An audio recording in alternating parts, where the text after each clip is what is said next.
You're not interrogating me. I asked you a simple question. Well, it's a debate. We're both question. interrogating each other, of course. Well, so I want to know. why So don't it seems like your entertain claim. my- It seems like you're claiming that a hierarchy cannot exist under liberalism, which I think is absolutely absurd. So No, now I did not want a claim that. You're concise strawmanning me. Okay, I might be strawmanning you. That's why I'm giving you an opportunity right now to clarify in 20 seconds or less. Do you believe that hierarchies can exist under liberalism? A member of the LGBTQ community, which you admitted Muslims would execute given the opportunity to. How is it? Don't misrepresent Islamic law. So Islamic law doesn't say that if two gay men are caught having intercourse with each other with enough witnesses that they can be executed? Yeah, that's different than saying that, okay, whoever is a homosexual, come here so we can execute you. That's not the same thing. The right to marriage is restricted to the man, and a woman can only seek divorce, but she cannot, just divorce her husband unilaterally. But he can divorce her unilaterally. This is an inequality found in Islamic law that is meant to preserve marriage and create lasting, stable marriages. And this is something that is not allowed in the United States because a woman can divorce her husband. Before the timer starts, I want to give Destiny a gift. Okay. Hope you like it. It's just a small token of appreciation. Gotcha. Cool. And I thought I had 15 minutes to start, if that's okay. Is that okay with you? Yeah, I'll really? I'll be the quickest 15 minutes. Okay, go for it. Ready to write. Okay. Thank you to Modern Day Debates for hosting, and thank you to Destiny. I want to start with some disambiguation. In this debate, I'm talking about liberalism as a moral and political philosophy that embraces two core values: individual freedom and equality. This means that liberalism, as discussed in academic context, is broader than just left-wing politics. A person could be right-wing in an American political context, but still be liberal in the sense that he believes in freedom, equality, democracy, etc. So definitions aside, let me state my problem with liberalism as a moral and political philosophy. The problem with liberalism is that it fundamentally conflicts with human biology and with all traditional cultures and religions, especially Islam. Liberalism deals with this conflict through systematic oppression. Let me explain. Existing studies of human biology and psychology show that these two liberal values of freedom and equality are actually universal, and they're endorsed in all human religious and cultural systems to some extent. This includes Islam. However, in traditional cultures, freedom and equality are not the only important values. There are other values that are important. In these societies, people value specific types of relationships, like marriage, like family, like community, like a relationship with God. Countless studies have established that valuing these relationships is part and parcel of natural human psychology. It's inbuilt.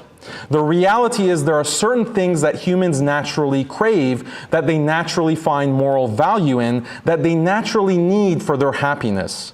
The problem is that human biology is such that these types of relationships that are valued by human beings, things like marriage, family, community, and religion, these types of relationships include some measure of inequality and some measure of restriction on individual freedom. One big example is marriage.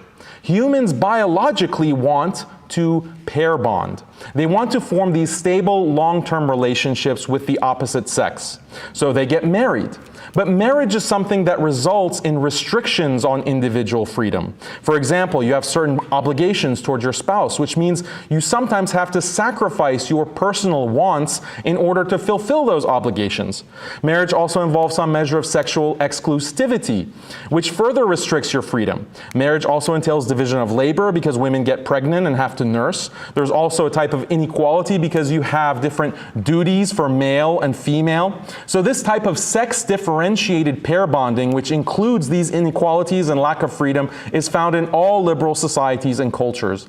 Similarly, family life and maintaining relationships with parents, children, grandparents, etc., this is something people naturally value, but again, it requires restrictions on your freedom because you have duties to your parents, to your family members. You have to take care of children when they're young, and you have to take care of your parents when they're old.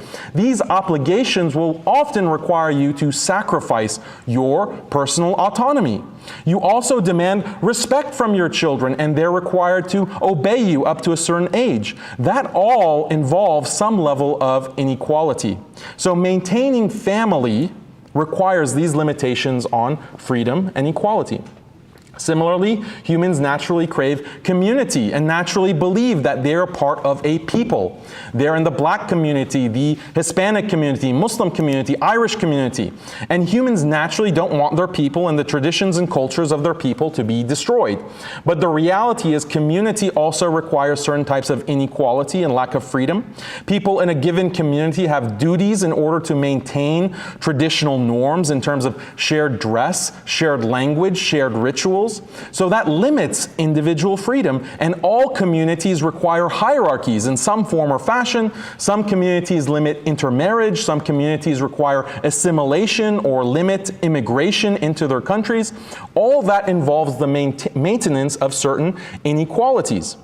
Finally, humans biologically have a belief in God. This is established in numerous psychological studies across cultures that academics discuss, like Paul Bloom, Olivera Petrovich, Aya Naranzian, and others.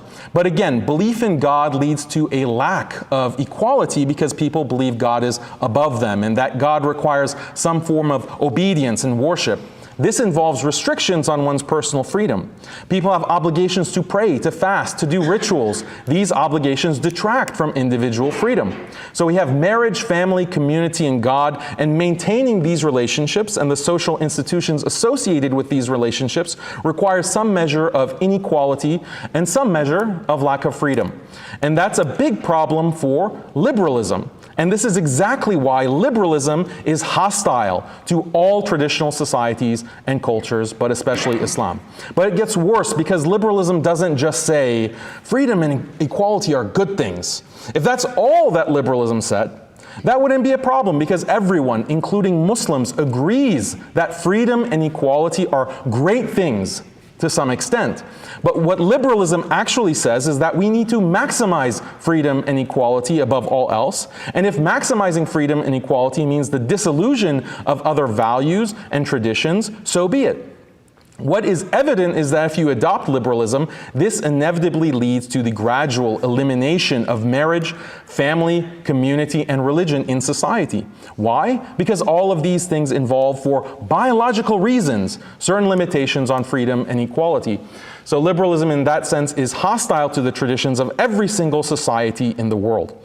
Now, if European liberals had conceded or decided in the 18th and 19th century, look, liberalism is our way of life, we're going to keep it to ourselves and leave the rest of the world alone, that would have been one thing. But that's not the direction they went in.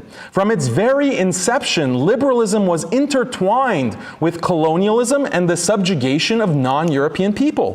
One of the best books about this is titled Liberalism, A Counter-History by Italian historian Domenico Losordo. Also the book Liberalism and Empire by Uday Mehta. What Losordo and Mehta and many other academics like Edward Said, Frantz Fanon, Chandra Mohante, and on, they all document in excruciating detail how European colonialists dominated non-liberal people with the stated goal of bringing them freedom and equality. This was known as the white man's burden or the civilizing mission. The enlightened European man who understands the value of freedom, equality, democracy, etc., has the burden of civilizing the savages across the world. Understanding this civilizing mission helps us to see how brutal government domination and liberalism are perfectly compatible. In fact, liberalism sometimes requires brutal government domination. One of the foremost liberal thinkers and one of the founders of liberalism, John Stuart Mill, expresses this well in his landmark book On Liberty. Mill says, despotism is a legitimate mode of government in dealing with barbarians, provided that the end be their improvement, end quote. In other words, the ends justify the means. Mill also says, quote, "There are conditions of society in which a vigorous despotism is in itself the best mode of government for training the people in what is specifically wanting, to render them capable of a higher civilization." So you see, liberalism is such a merciful and loving philosophy. Liberals just want everyone to be happy and live in a utopia or a higher civilization, as Mill puts it. The only problem is the world is full of backwards people who don't understand the importance of maximizing freedom and equality, either because they're religious fanatics, misogynists, child abusers, homophobes, sadistic proponents of capital punishment, sadists who abuse animals with ritual slaughter, etc. In short, the world is full of people who just don't know what's good for them. So it's the job of liberals to be these saviors and bring enlightenment to the world, whether the world wants it or not. The problem is transforming people into liberals is not easy. Turns out most people around the world don't want to abandon their way of life in order to become quote-unquote civilized or developed. So to overcome this resistance, liberals have taken a number of approaches over the past 200 years. There's the hard approach of despotism, as Mill puts it, an outright war, occupation, authoritarian governance, crippling economic sanctions, genocide. Then there's the soft approach of bribes, social engineering, NGOs, reshaping indigenous institutions, media, and so on. Whether it's with the carrot or the stick, liberalism imposes its vision of progress, development, freedom, and equality onto the rest of the world, and the rest of the world better fall in line, or else. We can talk more deeply about these liberal strategies in the open discussion, but let's focus on authoritarian governance because this is the common thread of liberal oppression of Muslims from the colonial to the neo-colonial period. Liberals like John Stuart Mill and Alexis de Tocqueville immediately recognized that spreading freedom to the world would require a type of imperial rule, a type of military dictatorship, but they believed that the ends justified the means. This is why, as a matter of historical practice, liberalism has always been perfectly consistent with brutal military dictatorship. John Stuart Mill referred to it as despotism, but this is also tied to a very specific legal doctrine known as the state of exception or the state of emergency. During the colonial period, the laws were laid down by the European colonial powers, the British, French, and Dutch. They said, ordinarily, we would give people certain rights, freedoms, and protections. However, these rights don't apply when there's a threat. Whenever a society faces a big threat, like a pandemic, natural disaster, or economic collapse, the state is no longer bound by ordinary liberal laws. What the colonial powers quickly realized is that they're going to face Muslim revolt against the political and legal order they wanted to establish. So in order to respond to the threat of revolt, which is especially pronounced with respect to Muslim populations, they declared a state of emergency. This meant authoritarian rule. This authoritarian rule involved a few specific policies. One is no free speech. You're not allowed to criticize Western liberal governance or liberalism in general. You can be detained without trial on the basis of any suspicion. You can be detained indefinitely. The police and military force can use deadly force against you with no accountability. There's Destiny said I could have 15 minutes. We are at 12. You went 15? I'm sorry. I was wrong. Go ahead. Yeah. There's also mass surveillance. Informants infiltrate all the mosques, all the madrasas, all Muslim institutions. These colonial policies continued post-independence after World War II. Look at Tunisia, look at Egypt, look at Mali, Algeria. Most Muslim countries, they either explicitly have the state of emergency rule on the books or they make an implicit reference to it. One of the things that's characteristic of these colonial and neo-colonial regimes is that there is specific systematic torture and disappearances. This is particularly famous in the Muslim world, in the Algeria occupation from 1830 to the 1960s, and also Indonesia and so forth. In the US, after 9/11, there's been a move towards the state of emergency across the world, mainly because a global state of emergency gives the US government more license for mass surveillance, torture, targeted assassinations, maintaining military occupations, etc. Virtually every country in the world with a sizable Muslim population has adopted the US U.S. is countering violent extremism policies over the past 20 years, which, as NYU's Brennan Center notes, exclusively targets religious Muslims.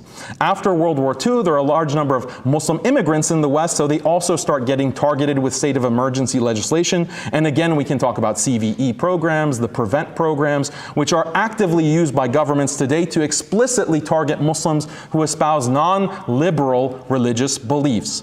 So sometimes people will say that disappearances, torture, surveillance, restrictions on speech, all these things are not consistent with liberalism. But that's not true. If anyone wants to preserve a traditional form of life, they're subject to these measures. And the more they want to preserve it, the more intensely these measures are applied. And so even though all peoples have suffered from this, Muslims have suffered the most. And when Muslims try to raise objections against these problems, what do they get as a response? The response is, oh, that doesn't count as real liberalism. Liberalism doesn't involve dictatorship. But in fact, the standard mode of liberal governance for Muslims dating from the late 18th century all the way to independence and beyond has been the control from liberal elites and authoritarian rule. Now people will say, no, they're not liberal, they're dictatorships because they have this authoritarian rule, but it's not correct. They are still using the same exact liberal colonial legislation to this day. But Muslims cannot convey this because the proponents of liberalism don't recognize certain fundamental facts about human biology. They don't recognize that natural human psychology is not liberal, and the only way to prevent people who have a non-liberal psychology from living according to non-liberal traditions and values is through force, through an authoritarian system that forces them to live according to liberal standards that contradict their natural biologies. This is why liberal, colonial, and post-colonial structures have been used to dominate Muslims, to discriminate against them, and in some cases kill and displace millions of Muslims, whether in Algeria, Indonesia, Mali, or India. When Muslims say anything to raise objection against liberalism, all we get in response is, you're just a bunch of terrorists, you want to oppress women, your prophet is a warlord. Can we have a mature discussion about what liberalism actually is and how it impacts Muslims with reference to actual historical events rather than slogans and stereotypes? The reality is, to conclude, that liberalism affects us all. It's the dominant moral and political system in the world today. Muslims have been the biggest victims of this system, but you all are victims too, whether you recognize it or not. The good news is many Westerners are waking up. They recognize that they didn't sign up for this world that liberalism has created. The question is it too late? Thank you so very much, Daniel, for your opening statement. And with that, we're going to hand it over to Destiny for his opening statement. There's a lot to respond to there. I think I'd rather just hop into the back and forth. If I do my 10-minute opening statement, can we just do 70 minutes of back and forth? Sounds good. Sounds good. Cool. Okay. I think it'd be interesting to go down some of the points. Some of your arguments are stronger. I notice your strongest arguments aren't really targeting anything to do with liberalism, but rather they're targeting U.S. foreign policy, which I think is totally worthy of critique. But some of the more like fundamental views that you espoused earlier, I think are pretty easy to kind of pick on. So one thing that you keep hinting at a lot that maybe we can center part of the conversation around is when you say that something conflicts with biology, we have to dig into that a little bit. Do you think that how we live as a society should only be in ways that are biologically aligned? Do we attack modern medication? Do we attack like modern ways of organizing society? Like, what does that mean? What is your basis by which you say something is biological, therefore something is good? Well, I think that there are certain values and relationships that are universal. They are shared by human beings throughout history. We're talking about 15,000 years of human recorded history, but we're also talking about longer than that, because the psychologists who make these claims about these certain types of relationships and the evolutionary biologists, they're pointing to human beings as a species. And so they will talk about, like the biological nature of pair bonding. Like there are certain hormones released in the process of pair bonding, like oxytocin, very specific psychological processes that are biologically rooted, and they're all associated with this practice of marriage. And it doesn't matter what culture you're in, what society you're in, modern, pre-modern, prehistoric, those things are there biologically. Same with family. This is part of reproduction, is part of the human species. So these are things that are not just found in some cultures and not others, they're universal. And this is why I think that they're valuable. Now you can say that they're not valuable. You can say that, I don't think family is valuable, marriage is valuable, community, but I think the biological data would disagree with you and people's subjective experiences. So are we making an argument in favor of like a Muslim society or against a liberal society? Just so I can be clear in terms of your position. Well, the topic of the debate is, does liberalism necessarily oppress Muslims? Okay, So because it's interesting, we we have 15,000 years of human history. The majority of that, there's not a mention of anything related to do with Islam. Evolutionary biologists and psychologists, I don't think are going to make strong statements about the psychological disposition of people 10,000 years ago. They do. They absolutely don't. We can make really basic statements like certain chemicals in our body might work a certain way, and there are forms of reproduction that are advantageous to humans. So since our offspring requires so much investment, it's pretty common that you'll have a bonded pair. This has to do with like R series versus K series developmental strategy or reproductive strategies, but not really relevant to this because I don't see how any of that contradicts liberalism. You can have a liberal society that still values marriage and reproduction. None of these things are at ends with one another. No, I explained it in the beginning of my opening why there's a conflict. These relationships involve some measure of inequality, and again, this is biologically rooted, and some measure of lack of freedom. And I gave a lot of examples in my opening. I can repeat it.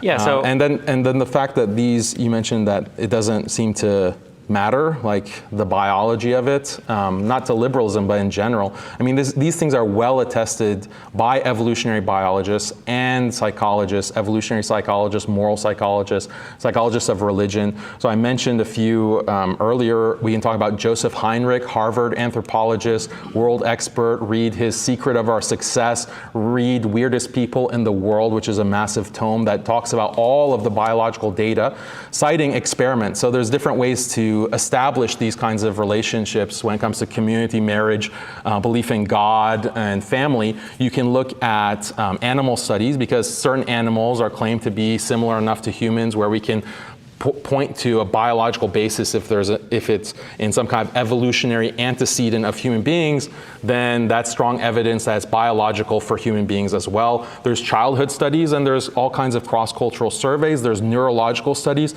that establish this kind of importance of these biological relations that are universal.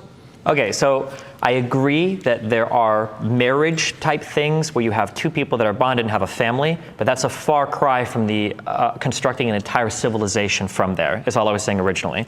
I want to focus on something that you just said. You keep pointing back to this elimination of all hierarchies. My understanding of liberalism isn't that we're trying to destroy or eradicate every single hierarchy. You rightfully point out that in every type of relationship, romantic, friendship, business, there's going to be some sort of inequality. There necessarily is, because one party is trying to get something from the other generally, and one party has something they can offer another generally. I don't know why liberalism necessitates the destruction of every single inequality. This sounds like an extreme form of anarchism. I don't understand where that comes from. So I can read a definition or different definitions of liberalism. Well, no, I don't want definitions or paragraphs. No, I can show you that. So the whole idea within Western democracy is that the only way that people can be ruled over, where you have a hierarchy in rulership, is that it's with the consent of the governed. So that is implicitly has the understanding that all people are equal. We just, for administrative purposes in these liberal democracies, have to select certain administrators, certain governors, certain rulers, a president, a prime minister. But the prime minister or the president is not really better than everyone else. It's just that everyone has consented to be governed. There's a consent that's given by the population that makes it okay for there to be these kinds of administrative positions. Otherwise, it's intolerable for a monarchy. Or look at the tradition of liberal thinkers who have criticized British monarchy. The whole idea is that the king has this kind of authority and sense of authority from God that makes him above all other normal people that he rules. And this was intolerable to the classical liberals. In a government where you have an elected leader, you're saying that all people are equal under that leader. So that I can understand, are you saying that because people are equal insofar as one vote counts for one person, that means they're necessarily equal in all other ways? Thus liberalism by way of a government necessitates the elimination of all hierarchies? Yes, liberalism aims for maximum freedom and maximum equality of all people. If there are liberalism, certain practical situations that will require an administrator or a president, but the only way that that's tolerable, according to the liberal mind, is if the governed has consented to that. Otherwise, liberalism would not tolerate any hierarchy. I agree with you that hierarchies are inevitable because it's biologically rooted in these types of relationships within marriage and family. So I completely agree with you that society cannot get rid of hierarchies, but this is different from the way that liberal thinkers, from the classical to the modern, from John Stuart Mill to John Rawls, have thought about liberalism and equality. If a parent has a daughter and a son, and they say that their love for their children are equal, does that make those two children exactly the same? It depends on what the parent means by equal. Like, let's assume it's a normal parent that has a great amount of love for both of their children. If they say that I love both my children equally, does that make both of those children exactly the same? They're equal in everything. Of course not. So I submit to you that obviously, under a liberal government, just because every individual has the ability to vote, that doesn't mean that every person has the ability or needs to be seen as exactly the same. Just because you're equivalent in some ways, so for instance, having the ability to vote, doesn't make you the equivalent in every single other way. The idea that liberalism is pushing for that type of elimination of all hierarchies is absurd. When you say that liberalism is talking about maximizing the ability to be free in society, why is it that every single liberal government in the history of mankind has a system of laws and police officers that have been granted exclusive power by the state to enforce those laws? Wouldn't that be contradictory to the value of every liberal society? No, again, the police, there are these administrative roles. The thing is that liberalism aims for complete equality. And if there could be a way to prevent crime, or a way to administrate a government without actually having people in higher roles of authority, if that could be technologically possible through AI or through robots, then that is a world that the liberal mind would prefer. And that is something, I could tell you, like, look, hey, Destiny, why don't we have AI right now that can actually run an entire country? We have different kinds of technologies through surveillance or microchip technologies that can prevent all crime. And we want to plug in everyone into this system and therefore create a perfect system of equality where there are no police, there are no administrators, therefore there's no police brutality, therefore there's no government corruption. Are you in favor of this, Destiny? Or not? If you're not in favor of it, that means you're in favor of police brutality. That means you're in favor of corruption of government. So I heard you say that liberalism tries to do two things. Can you tell me if both of these are accurate? And then my next question is going to be, how are they not contradictory? So I've heard you say that liberalism aims to maximize freedom and to give you complete equality. How can both of those things be true? Maximizing freedom means maximizing ability to pursue personal wants in order to increase a person's happiness. And this is biologically defined by the classical liberal thinkers. All liberal thinkers are in this materialist tradition. So it's a utilitarian tradition. You want to maximize people's happiness by increasing their autonomy, their freedom of choice. And you want all people to have equal access to this opportunity to maximize their freedom. So liberalism aims to maximize this, but it's a gradual process, as I mentioned. It depends on different kinds of sociological and technological factors.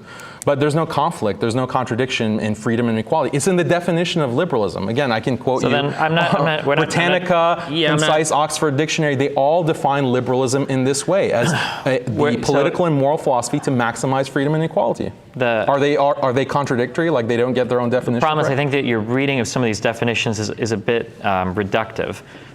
When you say that liberalism aims to get maximum equality for people in society, in your mind, you seem to say that that equality necessitates the elimination of all hierarchies. That's not what any liberal would say. No liberal would say we need to eliminate all hierarchies. That's an anarchist point of view. And then when you say simultaneously liberalism seeks to maximize freedoms, meaning the ability to satisfy your personal desires in whatever way you choose, your journey to maximize your personal desires is necessarily going to lead to some inequalities in society.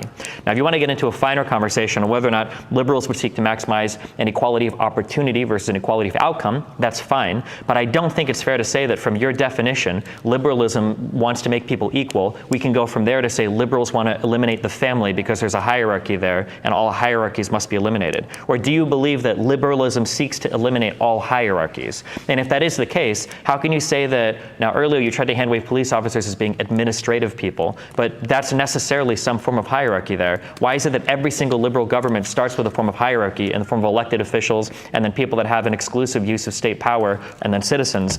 I don't understand how you can say there's an elimination of hierarchies there. So liberals recognize that the world currently as it is has many inequalities, and there's a lot of lack of freedom that exists.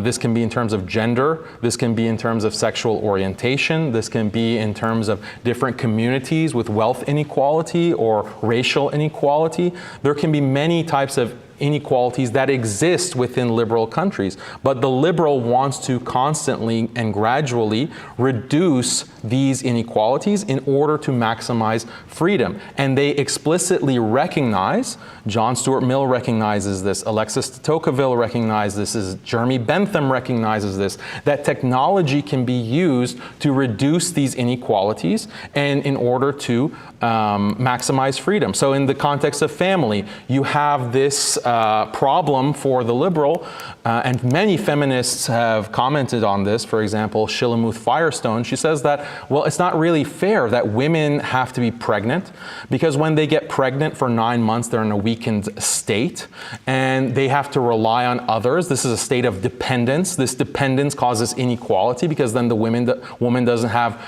full, true freedom to choose what she wants to do in that time.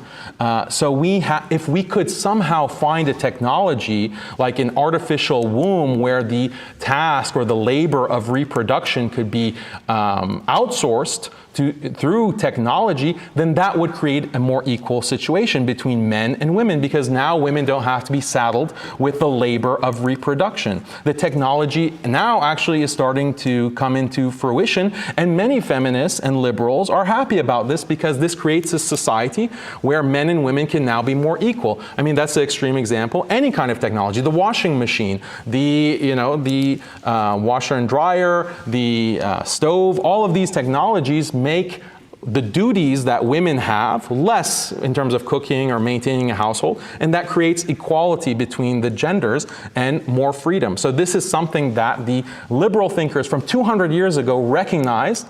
In fact, this was their claim to the superiority of the white race and the European race, because the European mind can actually create technology according to them. But these savages, these Muslims, these Native Americans, blacks, Chinese, they don't have the mental capacity for technology. This is why we have to have a civilizing mission, because we want to gradually, in the future, when there are better technological developments, we can have true, complete equality between all people, complete freedom for all people.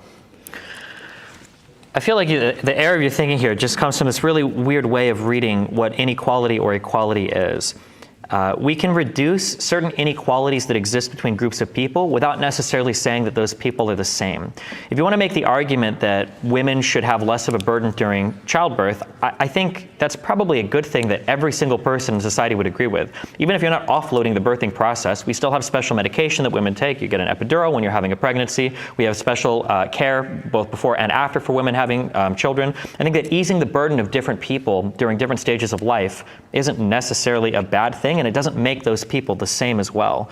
I don't think there's a problem presented to liberals in a family where there's a power differential or where different people in that family have different roles. I think that what a liberal wants, though, is for people to have the opportunity to enter those roles willingly rather than to have them forced upon them by an external religion. So, for instance, if there was a family where the woman was delegated to do all of the housework and the man was delegated to go and work a job to bring home money for the family, as long as both people willingly enter that relationship, I don't think any liberal should have a problem with that type of relationship, because both of them are doing it. They're both taking advantage of their liberal freedoms to enter a relationship of their own consent, and then they do that. I think the problem comes from when people see an organization like that and they think that they need to have an external force there from some, say, a religious body saying the man has to do this and the woman has to do this. I don't think the liberal seeks to eliminate all forms of these relationships that might come from religion. Instead, what they seek to eliminate is the force of those religions, that you can only have those types of relationships.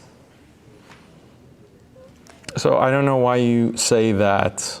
So when I say that liberals are aiming for people to be equal, it doesn't mean that they have to be the same exact in every exact way. So I don't know what you mean by that, because I'm not claiming that equality means lack of difference. People can be different and still be equal according to the liberal conception. Just to be clear, I don't think that this is a good project, obviously. I don't think artificial wombs are a good thing. I don't think that this kind of constant advance of technology to maximize freedom and equality is a good thing, because it ends up destroying marriage, family, community, and belief in God. And these things are all attested to by countless studies, peer-reviewed studies and books, some of which I've already mentioned. But consider this thought experiment, because you think that this is a voluntary system, like liberalism offers people choices and then they can just decide what they want, how to live their lives. This is not how Muslims have experienced it, because this has not been the case for Muslims, whether we're talking about the US or the Western world or the Muslim world. There has been this imposition, colonialism, the global war on terror, all of these draconian policies that have been placed on Muslims, and we can talk about very specific examples of that. But here's a thought experiment for you. So imagine that there is this new technology where people can essentially be brains in vats. And in this brain in vat situation, people will be in constant bliss. Basically, it's just your brain, you've lost your body, but it's basically like the Matrix, except you're in constant bliss. And the proponents of this technology say that this is great technology, because now if everyone is a brain in a vat, there is not going to be any more rape. There's not going to be any more brutality. There's not going to be any more domestic abuse. No more children will be abused, because everyone's going to be protected from any kind of violence when they're these brains in vats. And this is actually mandatory. Everyone needs to be a brain in the vat, and that's justified. Why? Because we want to get rid of rape. We want to get rid of torture and crime and brutality, domestic abuse, child molestation. And would you say that this is something that you think is a good vision for the future? Like, do you think that, what would you say, would you want to actually be a part of that program? This gets into a really different type of area that I don't think this... No, I think it's very relevant. It's absolutely not relevant. Because you get into some very deep epistemic questions about existence. It's a simple question. Like, would you think that's a good thing? No, it's absolutely not. Can I appeal real quick for the moderators? Can we do 20-second back and forths? I'm okay with that. Can you do that? I need somebody to time me. Okay, here's a question that I have, okay? Do you think that hierarchies can exist under liberalism? No, you answer my question first. Well, you haven't answered a single question. You don't want to play my game. I won't play your game. So I want to know, do you think a hierarchy can exist under liberalism? I answered that question already. I said that I need to hear it in 20 seconds or less, not a referral to 15 different authors. This is not a, you're not interrogating me. I asked you a simple question. It's a debate. We're both interrogating each other, of course.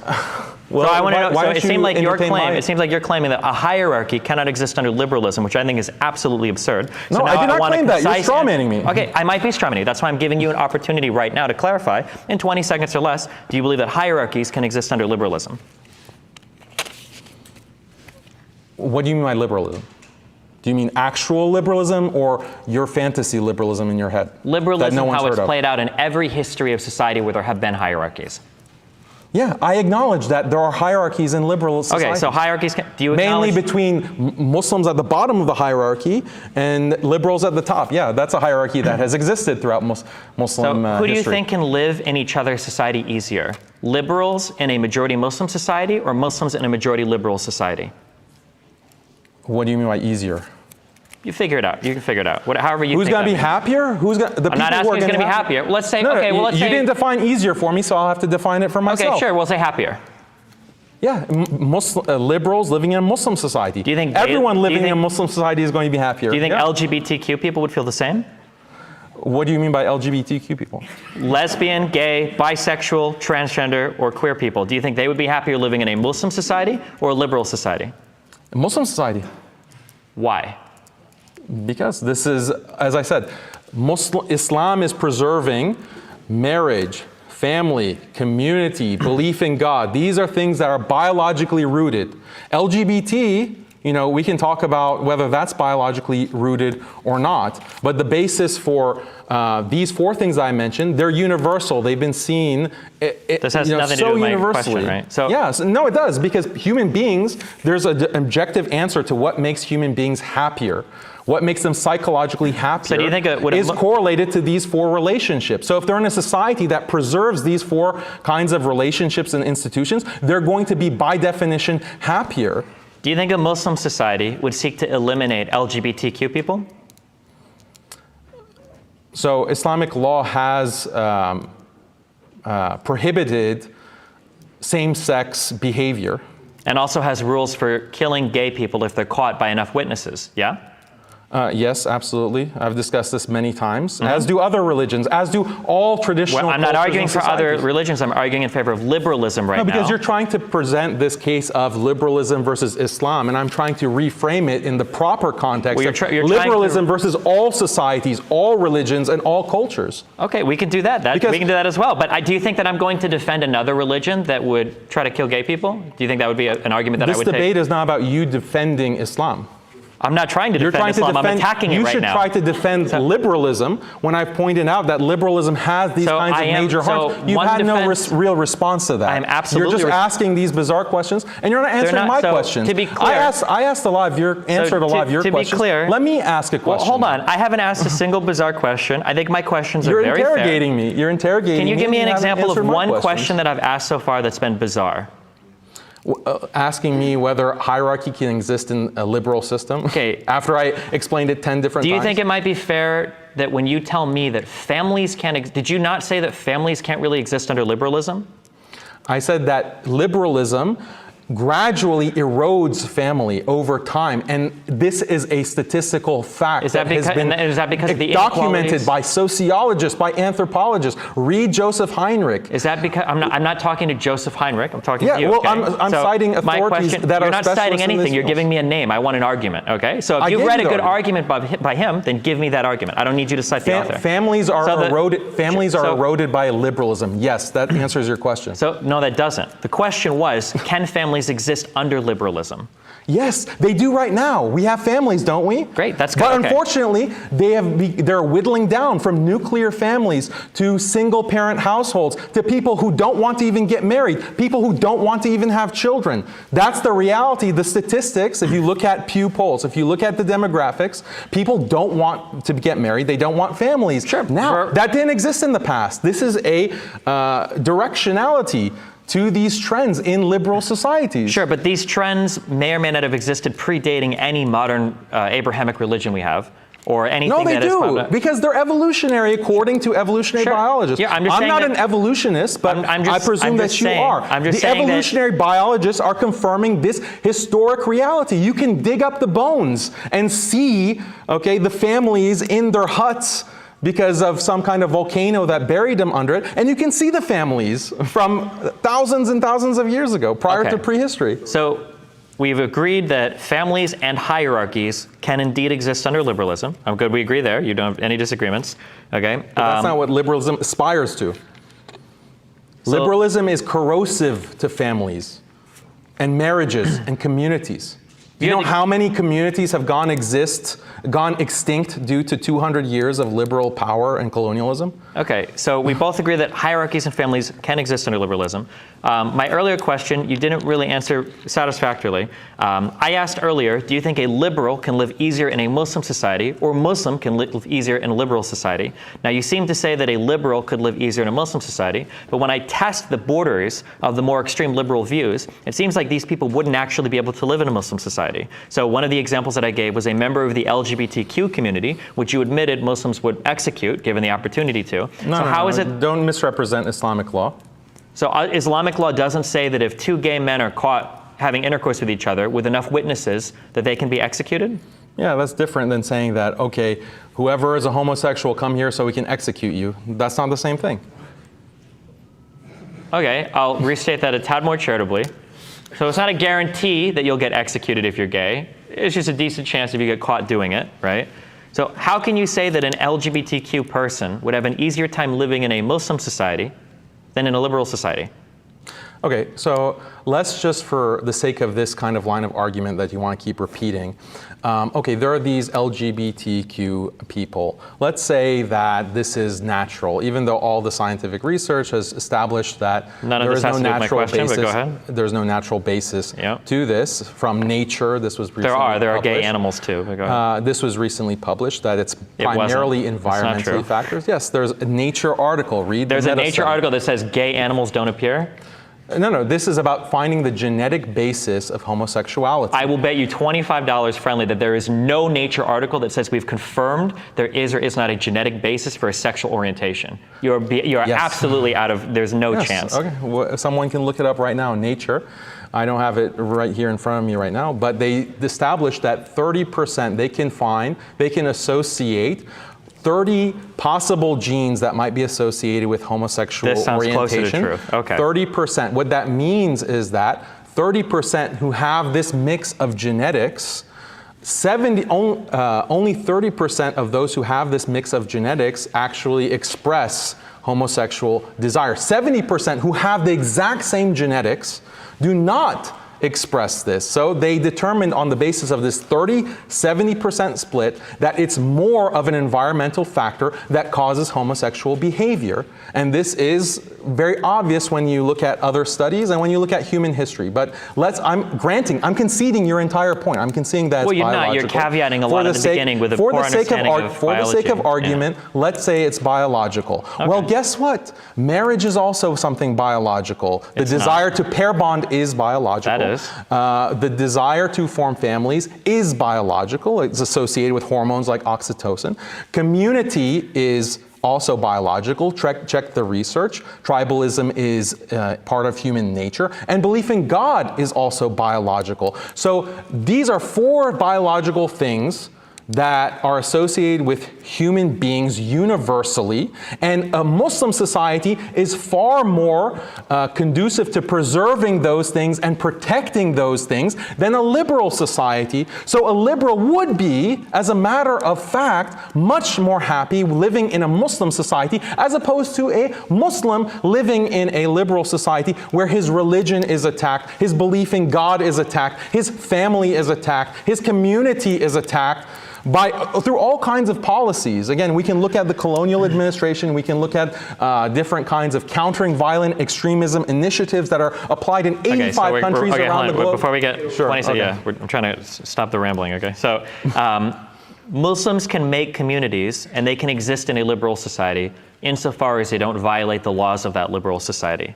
But it seems that it would be much harder for a liberal to live in a more strictly run Muslim society, because a lot of the laws of the Muslim society are going to be far more personal reaching in terms of dictating how you live your life. To circle all the way back to the gay person that we seem very reluctant to address, it seems to me that that gay person would probably have an easier time in a liberal society than in a Muslim society. And it also seems in general that Muslims can probably live in liberal societies far easier than very liberal people can live in Muslim societies. I don't think that's very controversial to say. I mean, all you say is it seems this, it seems that. I've given you references and an argument for why that's not the case. Well, if we want to give references, you're in the history. If you know more about the earth, because you probably do.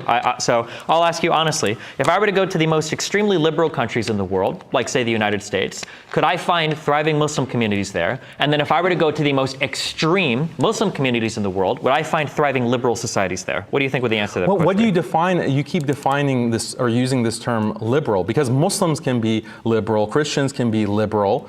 And you haven't set a standard for what actually achieves happiness. I tried to ask you a question about it, you didn't answer. You haven't defined what liberalism is, you've just questioned my definition. So you're asking these questions that I can't possibly answer. I've explained why a liberal and Muslim society is going to be happier than vice versa. I can talk about the policies within liberal countries against Muslims. I've been talking about how, let's talk about a historical example, Algeria. Do you think Muslims in Algeria were really happy when they're under this native code that the French had placed on all Algerians and Africans, going all the way to Senegal, where you had a French administrator who had tried to be sleeping at night, but the frogs in the local pond were too loud, so Algerians were forced to go and pat the surface of the pond to quiet the frogs so they don't make noise for this French administrator who wants to sleep. And this is like French. Have you heard of liberté, égalité, fraternité? You know, that's the liberal doctrine. Is France a liberal country? Because these are the policies that they put on Muslims. Are Muslims happy in that? Are those Algerians happy in that? Okay, so I'm going to ask the question again because you avoided it. So I'm going to say, do you think that there are more thriving Muslim societies in extremely liberal countries like the United States, or we can say France, or we can say England, or we can say any other country you want in the Western world? Or do you think that there are more thriving liberal societies and more fundamentalist or extreme Muslim countries? So in these liberal societies, Muslims are under all kinds of restrictions, and the Muslim community is not thriving. The Muslim community is being eroded away, okay, because of these kinds of secular policies.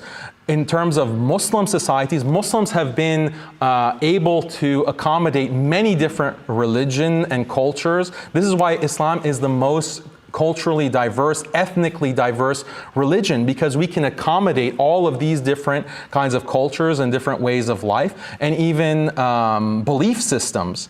And these kinds of cultures have lasted for hundreds and hundreds of years. But if you look at where liberalism has spread, religions have gone extinct.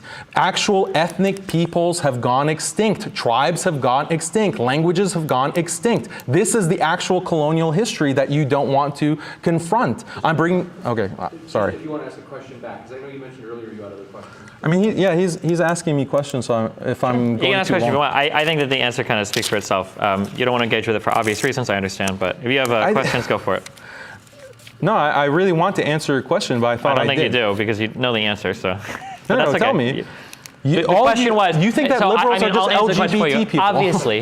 Obviously, in a more liberal country, there are other religions that can exist within that liberal country so long as religious freedoms are afforded to people, which seems to be the case in the majority of the Western world. There are places in the United States where there are many different ethnic groups and many different religious groups. If I go to more fundamentalist religious countries that are Islam, I'm probably not going to find that diversity of groups. Both Christians and Jewish people have been persecuted across a ton of countries in Northern Africa and the greater Middle Eastern region. The idea, Muslims even fight amongst themselves in some of these countries.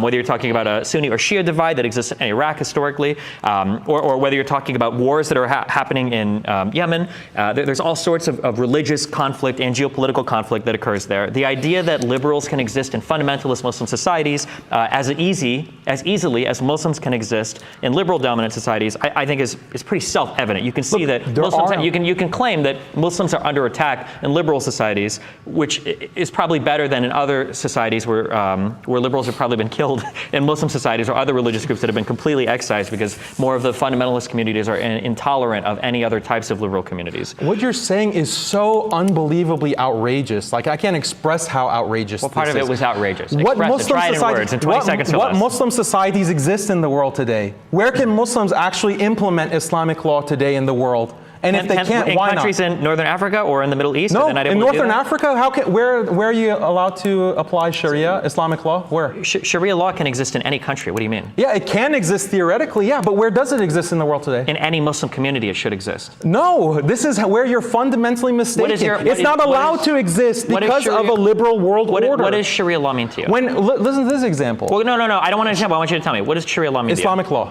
What does that mean? Islamic law.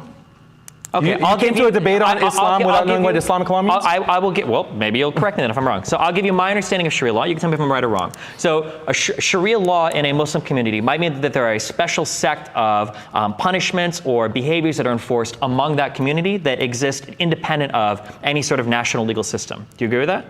No. Okay, Islamic law requires a governmental authority for all these punishments that you're talking about regarding gays, regarding I as a Muslim, according to the strictest interpretation of Sharia law, I can't go and just kill someone because they're violating Islamic law. So you're telling me that in Islamic communities, there is absolutely no form of penance or punishment that can exist that isn't delivered by a government? No. I mean, no. It depends. Criminal punishment? Not talking about just criminal. If your child disobeys you, are you allowed to come in time out? Yeah, that kind of punishment exists. There is no form of religious discipline in Islam that can't be carried out without a government oversight. according to Islam, or the reality right now? The reality in Muslim communities across the world. The reality in communities, Muslim communities across the world, they are under a liberal system, whether it's a liberal government in charge, like in Egypt with Abdul Fattah Sisi, or Saudi Arabia with Mohammed bin Salman, liberals, or any other Muslim country. You cannot apply Islamic law because you have these liberal dictatorships that prevent that. Look at Brunei. Look at the small country of Brunei in Southeast Asia. I'm not talking about Brunei. I'm talking about the United States. They wanted to apply Islamic law when it comes to sexual fornication, extramarital affairs, and yes, homosexuality. They got slammed by all liberals all over the world. The US was calling for sanctions. They introduced legislation into Congress to condemn Brunei by guess who? Ilhan Omar, who called the Sharia. In this legislation that was introduced in Congress, Ilhan Omar says that the Sharia is barbaric in order to condemn this small Muslim country that got it into their heads that they could somehow practice Islam. Nowhere in the world is Islam being practiced and Sharia law being practiced because it's not allowed to happen. The liberal order cracks down.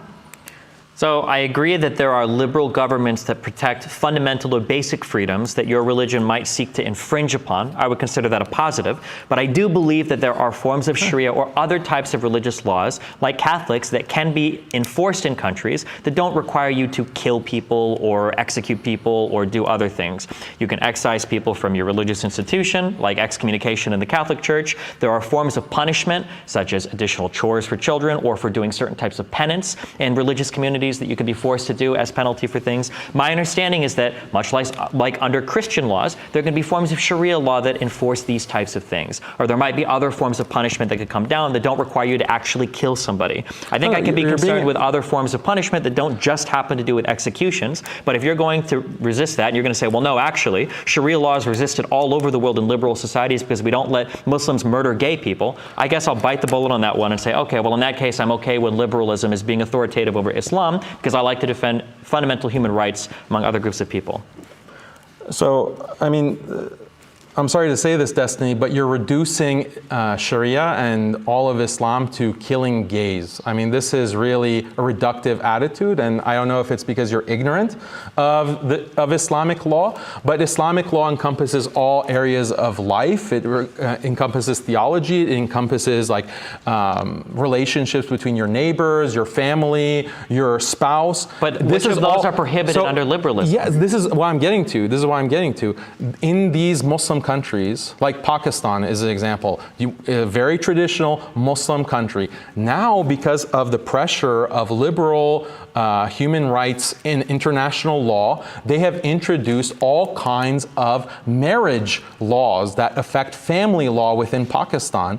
So things like triple divorce, triple talaq, things like different inheritance laws, things like ages of the brides for the things like ages of brides, all of these things are now being imposed. So Muslims cannot practice marrying 12-year-olds. I think that's probably an okay infringement of liberal values. You are conceding the debate because the whole debate is about does liberalism oppress Islam and Muslims, and you're conceding that. Even right now, you from this table are, you're an armchair oppressor of Muslims. You're like, yeah, we should get rid of all these Islamic practices.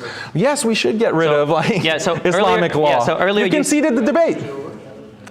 Go ahead. Yeah, so earlier, so this was just my line of questioning. So you said that Sharia law couldn't exist in a liberal society, and I've had plenty of Muslims come on and talk to me and say that there are plenty of interpretations or forms of Sharia law that can actually exist alongside in society. My understanding is that Islam actually dictates at times that it is moral to follow the legislation or laws of a country that you live in. Similar to in Christianity when Jesus says, render unto Caesar what is his. That there is some compatibility there with religions and the laws of the country that you live in. Now, when I gave that example of Sharia, you said, well, no, actually, there are times we want to kill gay people and we're not allowed to. And I said, okay, well, hold on. Yeah, maybe liberal governments prevent that, but there must be something else. And then you're saying, oh, well, why are you trying to straw man it into just talking about executing gay people? I don't want to talk about executing gay people. I'm more concerned with the other parts of Sharia that you started to talk about when you got upset when I used your own example. You brought up that Sharia law can dictate things like relationships with neighbors and communities. Well, I'm interested, what parts of that Sharia law are restricted by liberal governments aside from things like child marriages?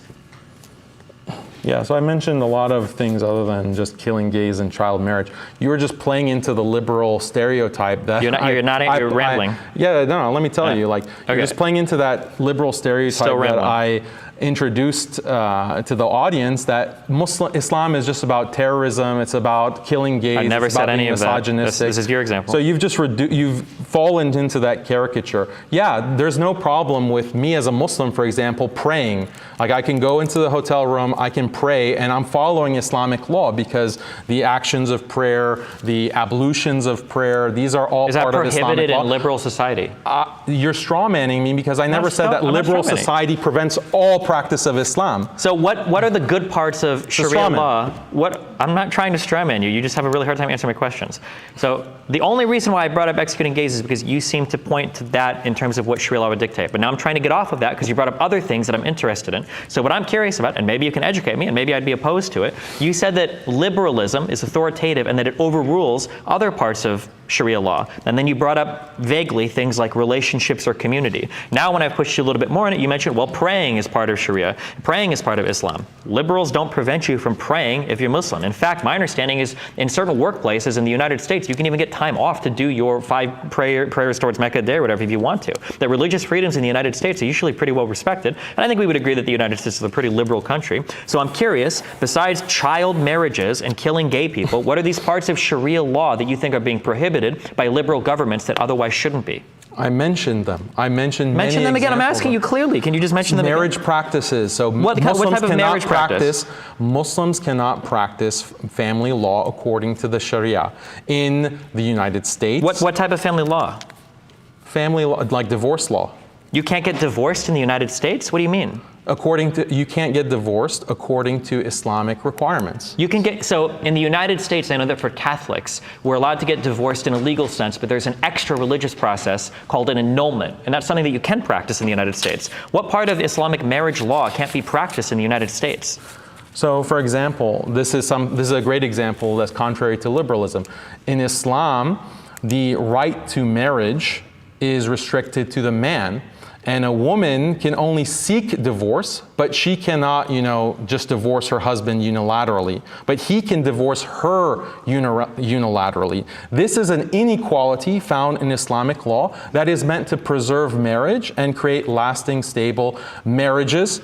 And this is something that is not allowed in the United States because a woman can divorce her husband. So the divorce rates amongst Muslims have increased exponentially ever since compared to Muslims living in the Muslim world, where they they have this law on the books. Now, a liberal will say, that's horrible. You don't have equal rights between men and women. But that's exactly my point. That's the exact kind of inequality that liberalism cannot tolerate. And rather than think, well, maybe there is something to this law. Maybe how you might want to put it is that, see how Muslims are so misogynistic, how Islam is so misogynistic, whereas a Muslim thinks, I just want to preserve my marriage. Marriage is an important part of my life. It makes me happy. My wife is happy. In general, Muslims are happy. And all traditional societies, because Christians also used to have this kind of distinction between divorce rights. And we just want to preserve our marriages. But that's intolerable to liberals. And we can't practice that in the United States. That's just one simple example. Custody laws as well. Custody laws. So focusing on the marriage thing, it sounds to me like if a woman wanted to initiate a divorce, then she probably would, but then she would just be excised from that Muslim community, no? No, there's nothing like that. Why wouldn't a Muslim community excise a woman or kick a woman out of their community if she was the one that initiated a divorce? What does excise mean? Kick out of. No, where are you getting this? Well, you're telling me that this is a violation of Sharia, so why would any Muslim community not kick a woman out for violating that part of the law? So women can seek a divorce, and if the husband agrees, then they can get a divorce. But it would be a violation of a Sharia. Like, it's possible if a woman wants to just leave her family, she can do that, but she wouldn't be entitled to any kind of custody. She wouldn't be entitled to any kind of maintenance. It's like fault divorce rather than no fault divorce. So you're bringing up an example of like something that you're not allowed to do. But it seems like you could do that, but you could just kick that person out of your community.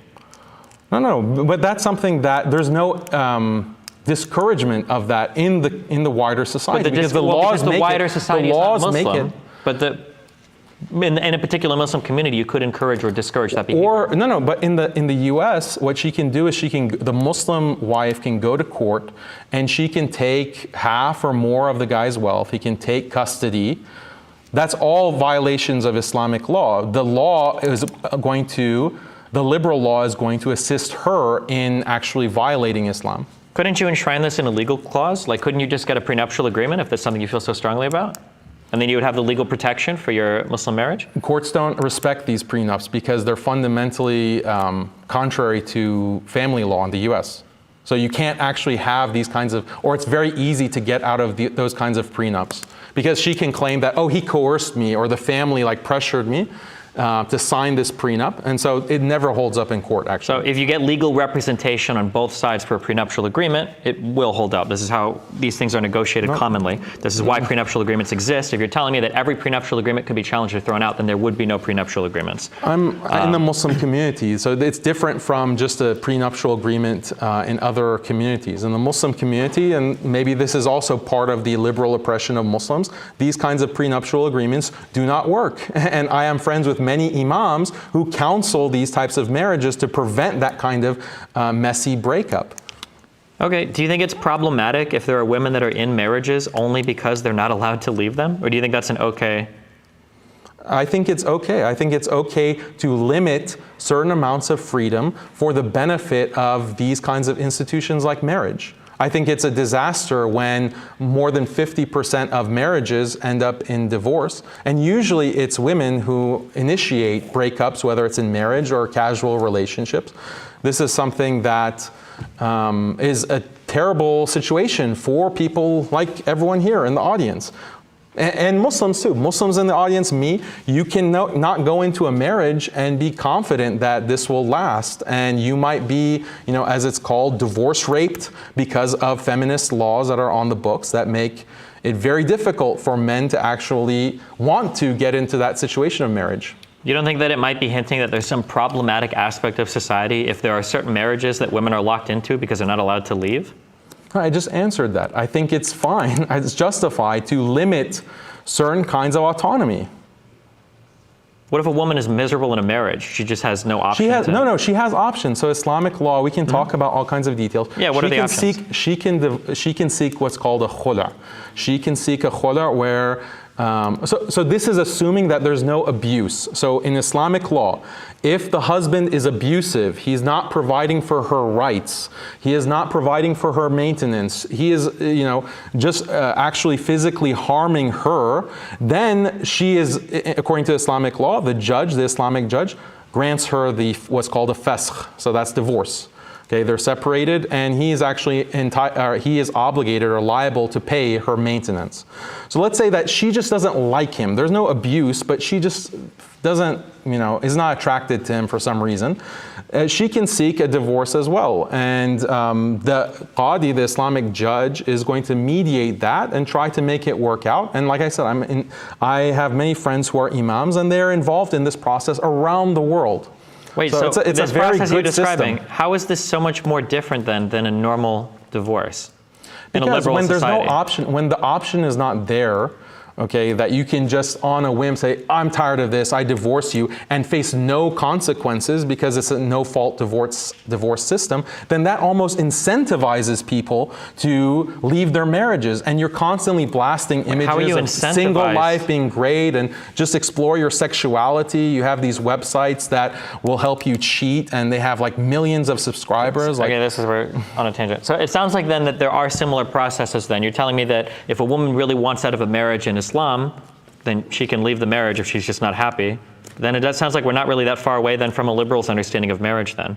We can complain about societal pressures or something. It's not equal right. The woman does not have equal right to just pronounce divorce. Okay, let's go to another example. Like Muslims, they have to put their children, in many European liberal countries, they have to put their children within public schools. They cannot homeschool, and there are no Islamic schools. They're all outlawed. So we're talking about countries like Germany, for example. Muslims can't raise their own children according to Islam. They have to put their kids. I mean, I was just talking to a Muslim mother in Germany. She's like, should I put my kid in the Christianity elective or the atheism elective? Because those are the only two options in the public school. What should I do? Like, these are the kinds of realities that Muslims are living, not this kind of abstract stuff that you want to talk about. What is it, the atheism elective? What does that mean? It means going over classical liberal thinkers. It means going over Darwinism. It means going over why a secular scientific understanding of the world is the understanding of the world.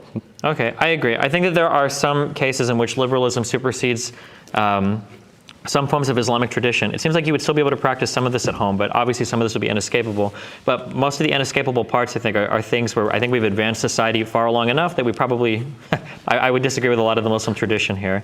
But But look at France, for example. Muslims in France have to, like the imams of the mosques, have to sign a loyalty agreement that they will prioritize French law above Islamic law. Not even in practice, but just in their loyalty. So they have to sign this loyalty oath to France. There was an imam in France. He just mentioned, like he recited a verse of the Quran, but this was seen as an extreme verse according to the liberal authorities in France, and he was deported. You have all these kinds of restrictions on Muslims as minorities, and this is just a continuation of colonial policies that have dominated Muslims. I think you just conceded that this is something that's happening. Muslims are oppressed. Islam does have to be attenuated within liberal societies. Okay. Do you have questions for me, or what do you want to? Well, I am curious about that thought experiment because, would you go for being a brain in the vat if it meant like constant pleasure? Or you can think of Brave New World, like Soma, like you take a drug and you just experience constant pleasure through the dopamine that's released through that pharmaceutical. Like, is that something that you think people should do? The challenging part about that thought experiment is that you don't know if you're a brain in a vat right now. It's hard to answer a question related to a shift of our entire perspective, because any shift of your entire perspective is something you're necessarily not going to be able to be aware of, right? So when you're dreaming, you might not know you're dreaming. When you're awake, you don't technically know if you're awake. We could be in a brain in a vat right now and we not know it. There's no way to prove or disprove that. So it's hard to engage with questions that talk about like fundamentally altering the reality that you're perceiving. So we can get into it if you want, but it's a much more difficult question than just a matter of theology or liberalism. Sure. So I'm not talking about like the classical philosophical question of are we brains in vats. Just imagine, just forget about the brain in the vat expression. Just imagine like there's a kind of pill that you take, and you take it and then you experience just constant bliss. And you're just hooked up to, whatever like virtual reality machine, like Meta machine, Oculus Rift or whatever, and you just live in this constant state of bliss and experience no pain. And this is mandated. Let's say the government mandates this. Everyone has to be plugged into this. Why? Because we want to reduce the killing of gays or child abuse or domestic violence or rape. And they mandate this. Like, what would you say in response? And the government really kicks it up a notch because they're not only mandating it, they are smearing all people who refuse, like the anti-Soma crowd. They tarnish them as being pro-rape and being pro-killing of gays and being pro, marrying 12-year-olds and pro-child rape. What would you say, like, to that government policy? Because doesn't that remind you of kind of what you're doing in this debate? No. Okay, so I'm going to ramble for a second. So what you're bringing up is a really well-known philosophical thought experiment. It's called the experience machine. So the question is typically posed as, if somebody could put you in a machine and then you weren't aware that you were in a machine, but it gave you the perfect blissful reality, would you take it? Technically, if you're logically committed to being a consistent person that's answering questions in a reasonable way, your answer should always be yes, because once you're in the machine, you're not going to be aware that you're in the machine. Now, people intuitively will reject that conclusion because they'll say, well, hold on, I know that it's not real. But the reality is that once you're in the machine, you won't know that it's real or not. And right now, you don't know if what you're experiencing is real or not. So for instance, if I were to offer you a pill and I were to say, actually, you're already trapped in a liberal society, but I can give you a pill to enter a machine, and what that machine is going to do is it's going to wake you up. Now, it's going to be a society full of misery and war and post-apocalyptic robots running everywhere killing everybody, but it will be the real world and you have a chance to build something new. Would you take that pill or not? The problem is you don't know if I'm about to insert you into another dream or if I'm about to wake you up from the experience you're already dreaming about. So there's a lot to think about in terms of this question, but it gets into some very heavy epistemic theories of truth. How do we figure out what is real or not? How do we figure out if our conscious experience is objective and grounded or subjective or not? I understand your desire to use this question to explore liberal versus a theological foundation for the world, but it's a very deep and heavy question. It's hard to just answer yes or no. It's not that deep. I will say that if there is a government that the government has done something, is the government right in smearing people who refuse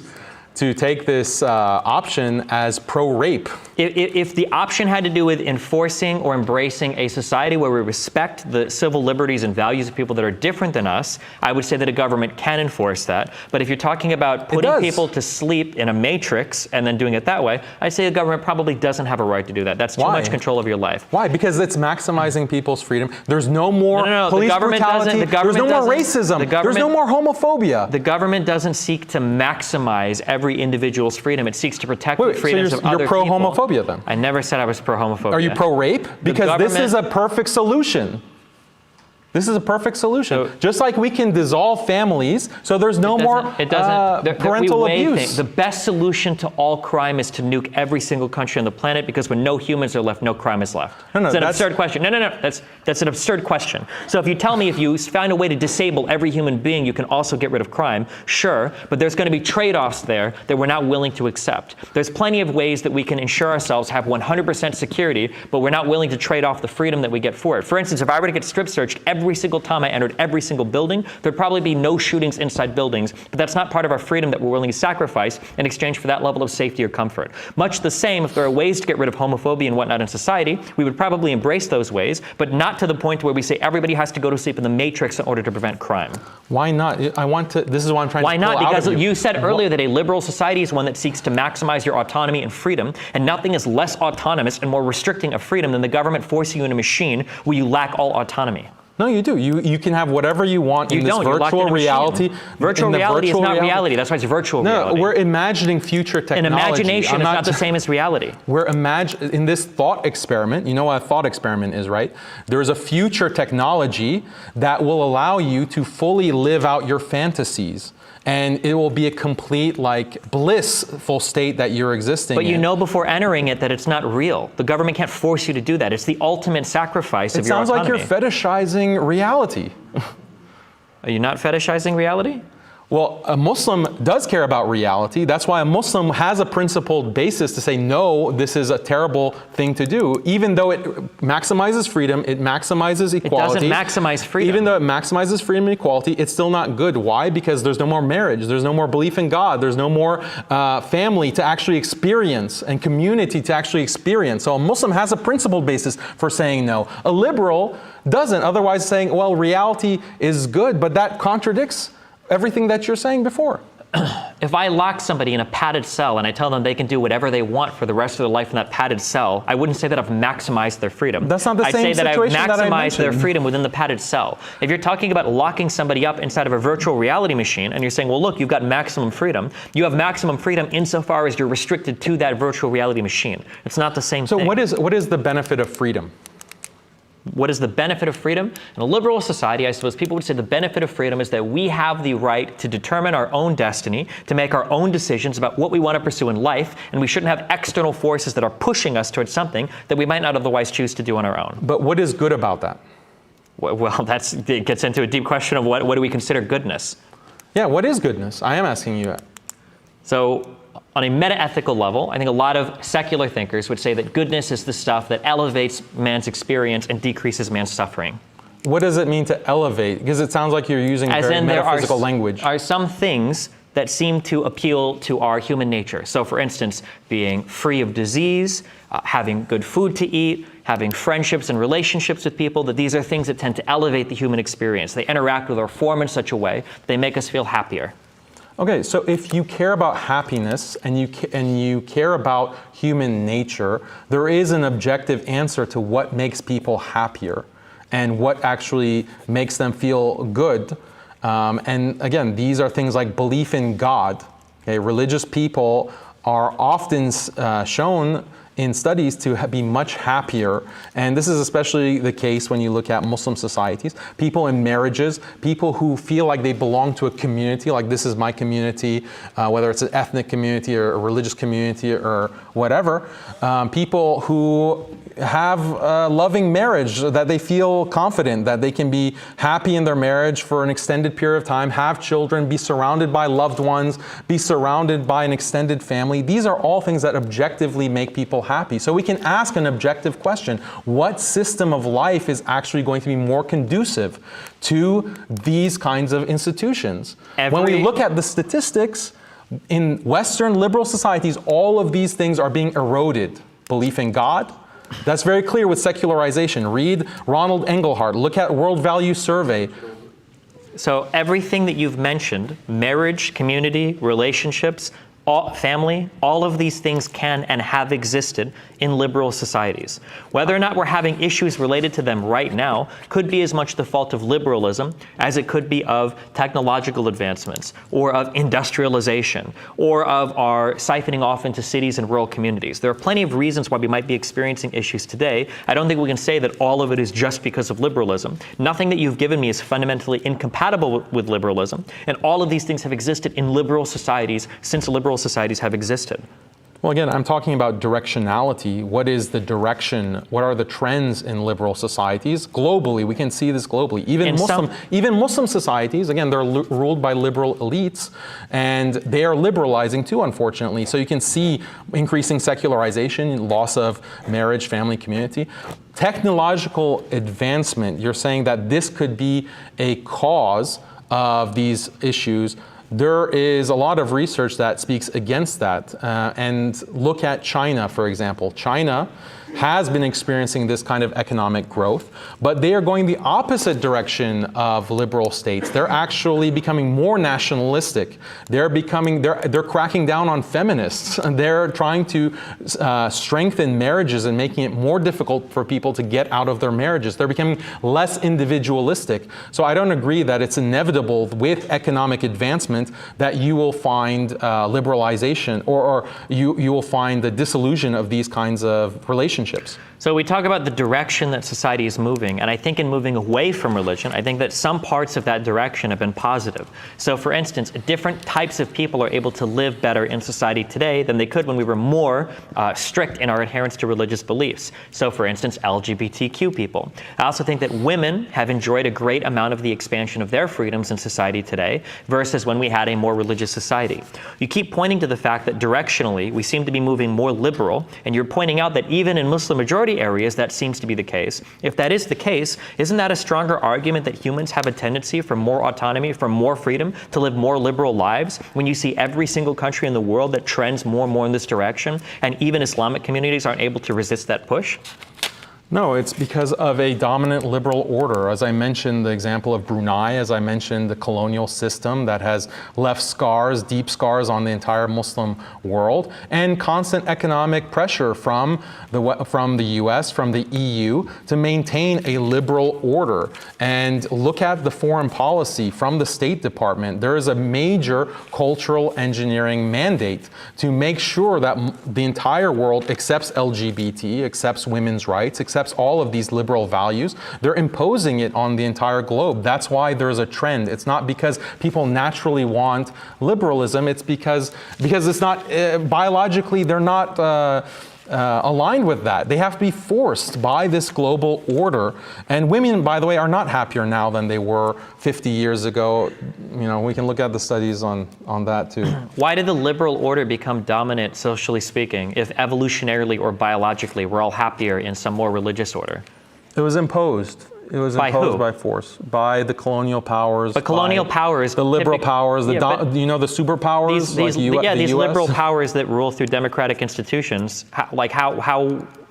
why were they all liberal? Why didn't they choose to stay happier and healthier and more biologically satisfied as religious caliphates or something? Why did they move towards a more secularized form of society? Well, this gets into the Reformation and modernization and the French Revolution, and why did John Stuart Mill and Alexis de Tocqueville and Jeremy Bentham and Henry Maine, all of these liberal thinkers, their philosophy is based on materialism and a rejection of religious morality. They ask, why do we we reject God because look at how much suffering Christianity has brought through the Reformation wars and so forth.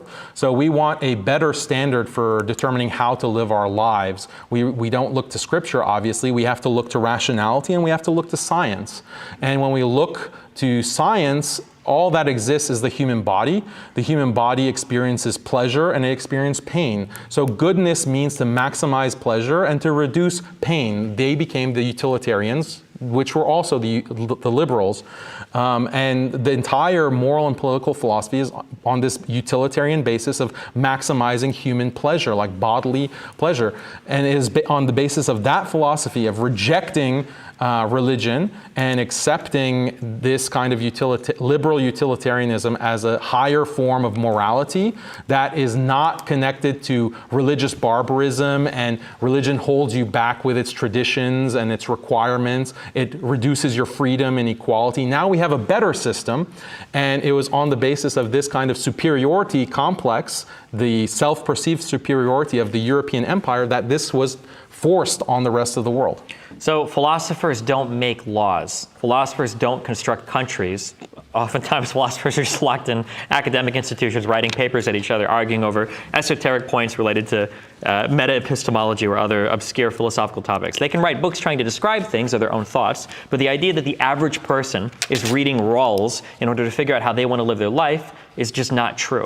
So to ask my question again, without talking about a philosopher, why did the societies themselves liberalize? Why did the societies themselves reject religion in favor of more secular living? Why did all of these societies in these dominant liberal or dominant Western countries move towards liberalization if religious thought and religious institutions and religious organization was better for them? Yeah, so you're projecting a kind of modern notion of philosopher. The liberal thinkers were actually government officials. John Stuart Mill was a colonial administrator of the British colonial empire in the subcontinent. Alexis de Tocqueville was a government official, and he was one of these primary liberal thinkers. Same with Jeremy Bentham. He had a very high position in the British government. John Stuart Mill's father, also was very high in the British government. So they were philosophers and they were government officials.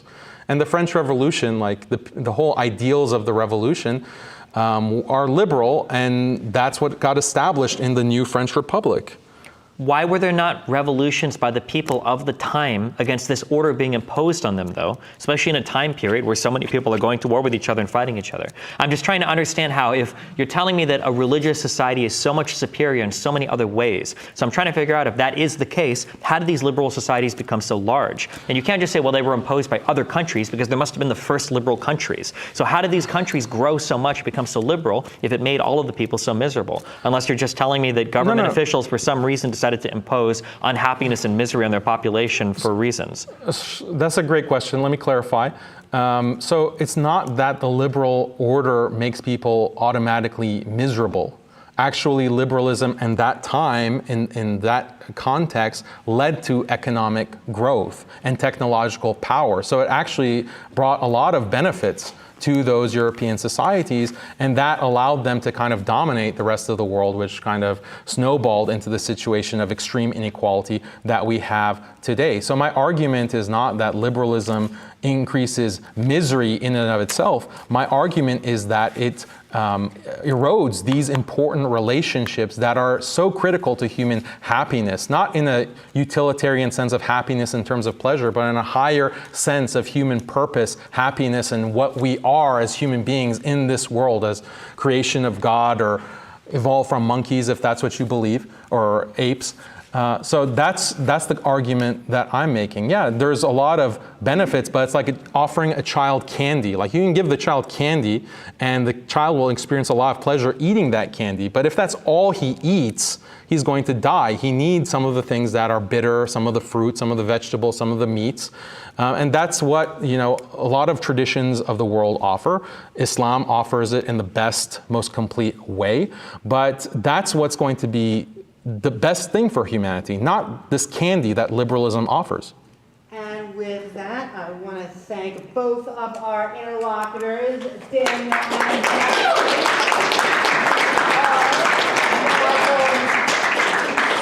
Into the Q&A, so if you have a question for one or either of our interlocutors, I'm going to ask you to please form a single file line now in the center, and all I ask is that a question ends with a question mark. Okay. So you brought up a really great point. So you basically said that a lot of people in the Islam community tend to be happier than a lot of people in liberal communities, right? And That's not exactly what I said. Okay, well, can you? Because Muslims are suffering because of this colonial system, because of the dominant liberal order, and there's extreme wealth gap between Muslims in the world today and liberal countries. So liberal countries are much happier today because of higher GDP per capita, but it's because of a global structural inequality that has been created by liberalism. Okay. Well, I guess. Well, I mean, I was going to ask a question to Destiny anyway, but basically, pretty much. So it is true that religious communities do tend to be happier than more secular communities or atheistic communities, and we do know that as countries become more liberal, they also become more atheistic, and so they tend to be less communal, right? How do you think liberalism can, or what do you think liberalism can do to fix that? Because it is important to have a very communal base with people, because we're very tribal. Yeah, I think that when we reject religion, I think we're right to get rid of the theology, but I think we're probably wrong to get rid of all of the tradition.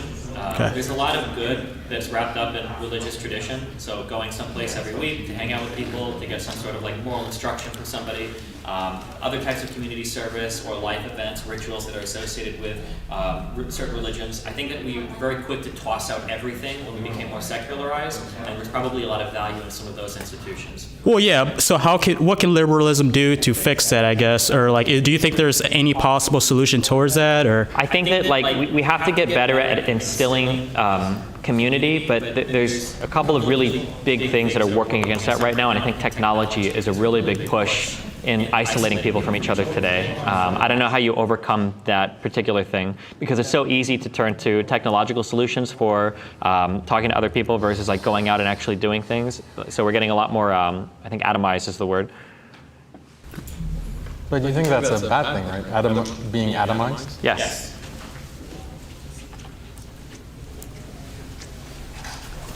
So my question is to, can the mic get right? Okay. So my question is to Daniel. So you acknowledge that Islam is a comprehensive moral doctrine, at least that's the way I would interpret this.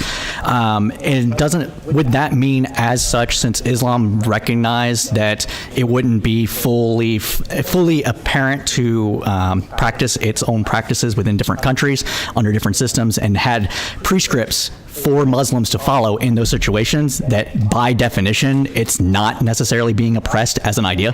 And I'll just take it up. So, Muslims have lived as minorities in many different contexts, and usually they have been oppressed. Can Muslims live as minorities under other governments? Yes, that is accommodated within Islamic law. But the ideal is to live under Islamic law with Islamic authority, the caliphate, so that entire Islamic system of life can be implemented. But the distinction with the modern period is that the colonial powers and the liberal world order has actually gone out of its way to basically snuff out Islam. And there are different approaches to this by different colonial powers. Like the British had a more, just annihilate everything, brute force. The French were maybe more diplomatic in different territories, still involving a lot of killing and genocide, but at least there are some Muslims left alive after that. But yeah, I mean, that's my whole message with this debate is, does liberalism oppress Islam? There is a clear history of that, and that's objectionable, and we should be able to talk about that and recognize this conflict that exists, because it's led to a lot of millions of Muslims dead.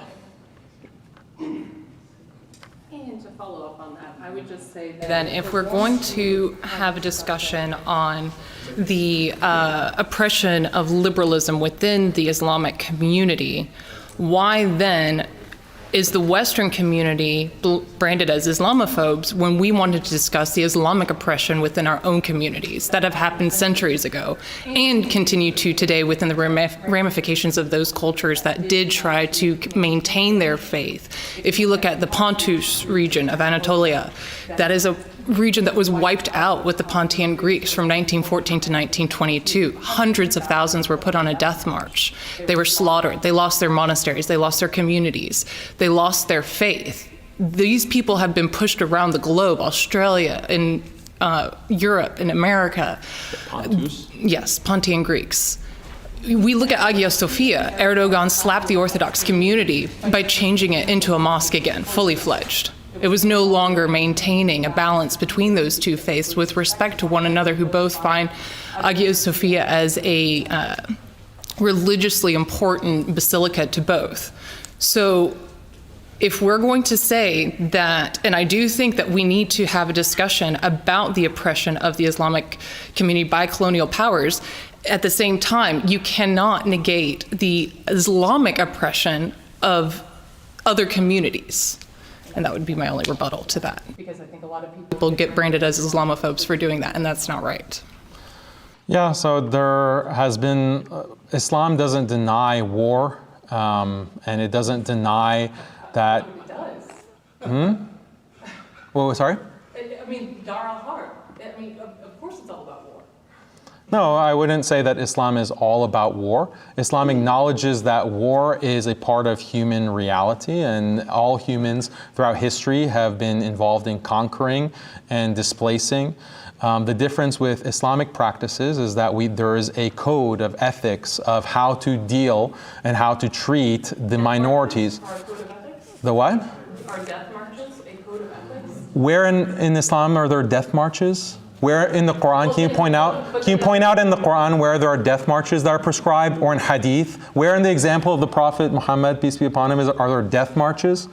Well, no, the death marches did happen by the Ottoman Empire. So you were discussing colonialists, right? We have a lot of questions that need to. Yeah, no. And no one can hear you It either. exists within the Islamic community. That's my point. If you're going to get where it's So if I have no problem condemning Muslims who don't act by the Quran and the example of the Prophet Muhammad ﷺ. I have no problem condemning that. So, but there's a big difference between colonialism, with European colonialism with genocided Muslims in a systematic way, versus what Islamic just war theory and jihad. There's a big difference, and we can have a discussion. We can discussion about that. We can have a discussion about that in another debate, but. All right, I guess my question's for both of you, because I guess it can apply equally. Are there any aspects or things typically associated with Islam that you think it's maybe a good thing that most Western liberal societies kind of outlaw? Is there anything that comes to mind? Nothing. What about you? I would say killing apostates, killing gay people, probably not good things. Restriction of freedom of women in society, probably not generally a good thing. I don't know what the specific rules are on marrying very, very, very young women, but I'd say that's also probably not a good thing. But I mean, like, the more extreme points of view that you take is probably going to depend on the particular set of hadiths you follow. So I mean, I can't generalize to all Muslims, but. My question is for Daniel, and it's related to the question you guys discussed about whether liberals would be better off under Sharia or Muslims would be better off under liberalism. If the roles were reversed and we were like standing right now in an Islamic country that is governed by Sharia law, could this debate that you guys are having right now be happening? So there is a history of debating within Muslim societies because there were Muslim minorities.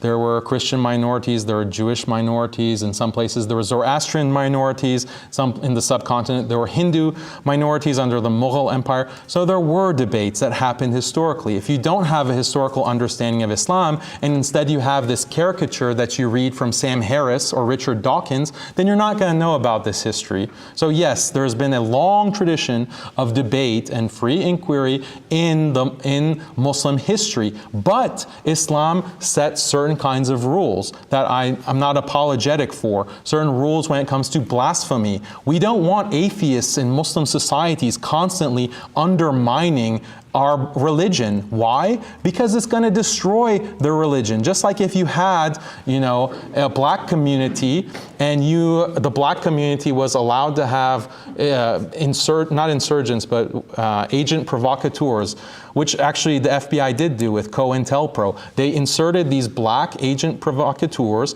to constantly undermine the black liberation movement in order to destroy that community because it was contrary to the interests of the American government. That is an anti-community policy in line with liberalism. Muslims don't want that. Muslims don't want our communities to be dissolved because we allow atheists to come and mock our religion, to mock our prophet. We care about community cohesion, and that brings us a lot of happiness that liberalism wants to deny us. On that talking point too, there are a lot of other religious groups then that Muslims probably wouldn't tolerate living in their borders as well, right? Like atheists, yeah, or Christians. So there's Christians within the strictest interpretation of Islamic law. Christians are ahlul dhimma, which means protected people, along with Jews. Would you not say that not say that it's pretty dangerous for Christians in a lot of Muslim majority countries in the world? No, it's not dangerous. You don't believe that's the case in Somalia and Afghanistan, Iraq, Syria, Sudan, Iran, Pakistan? No. Okay. No. Because look, these Christians have lived in these Muslim countries for literally 1,200, 1,300 years. There are places where even owning a Bible is like punishable by death. No. Where? The Maldives. I've never heard of that. Okay. Because Christians, that's contrary to Islamic law. That's contrary to Islamic law. Christians can practice their religion under Islamic law, under the Sharia. This is called is it true that ahkam ahlul dhimma, the rules and regulations of the protected people. In any of these places, though, were you to convert from Islam to Christianity, you could be killed in any of the places? Correct. Okay. No. Not today in any of the places. No, by the strictest interpretations. Yes. I'm not an apologist. So I'm going to tell you exactly what it is. It's not liberal. But what a liberal wants to portray it as is the Muslim is bloodthirsty. He just wants to kill people because he can't. He's has an inferiority complex. But the reality is Muslims want to protect their religious community. They want to protect belief in God because these are things that bring so much benefit and happiness and fulfillment to people. Yeah, question for Destiny. I think in the beginning, I'm trying to understand. Like, do you believe that? Can I say this? Liberalism is protected from a systematic perspective. Is it carried out systematically? Is it protected systematically? Is it implemented systematically? I think liberalism grows pretty organically because there's a lot of tenets of liberalism that just seem to work. So for instance, even in places that heavily opposed liberalism during like the Cold War, it seemed that as these societies moved into kind of like the newer world, post-90s, places like the newly formed Russia, places like Vietnam, even places like China, the more liberalized their economies got, the more successful they became economically. Systematically, it had to be carried out, right? Well, the thing is that like the government was involved. Is that correct? Sure, but there's an interesting implication. We say like systematically carried out, the government was involved. Like, are we saying that the government imposed this against the will of the people, or the government was kind of organically expressing the will of the people? I think as a whole, how the government functions, that's what I'm referring to. When it comes to liberalism, right? As in terms of how the world views, hey, look, here's liberalism working. Why is it working? It's because there is a system in place that's, it has its rules and everything in place, and it's working, right? So the government is doing it. So the reason I ask that is because it's important in the sense of how it's affected not just the Muslim world, but the entire world in general. Well, what I mean by that is the freedom that you have enjoyed, that America has enjoyed, particularly most of these first world countries enjoyed, is on the backs of the labor of Native Americans, the extension, the genocide of the Native Americans, the African Americans, and currently the despotic regimes in the Muslim world that give them all these resources at dirt cheap prices so we can enjoy all these benefits. I mean, like, but like imperialism is not unique. But it to is liberalism. intertwined because we say that, but Muslims ran a slave trade for 1,300 years. It's not fair to say that liberalism is solely the one responsible for. Comparing the slave trade to, Excuse me, sir. Just here. Are you done, Stephen?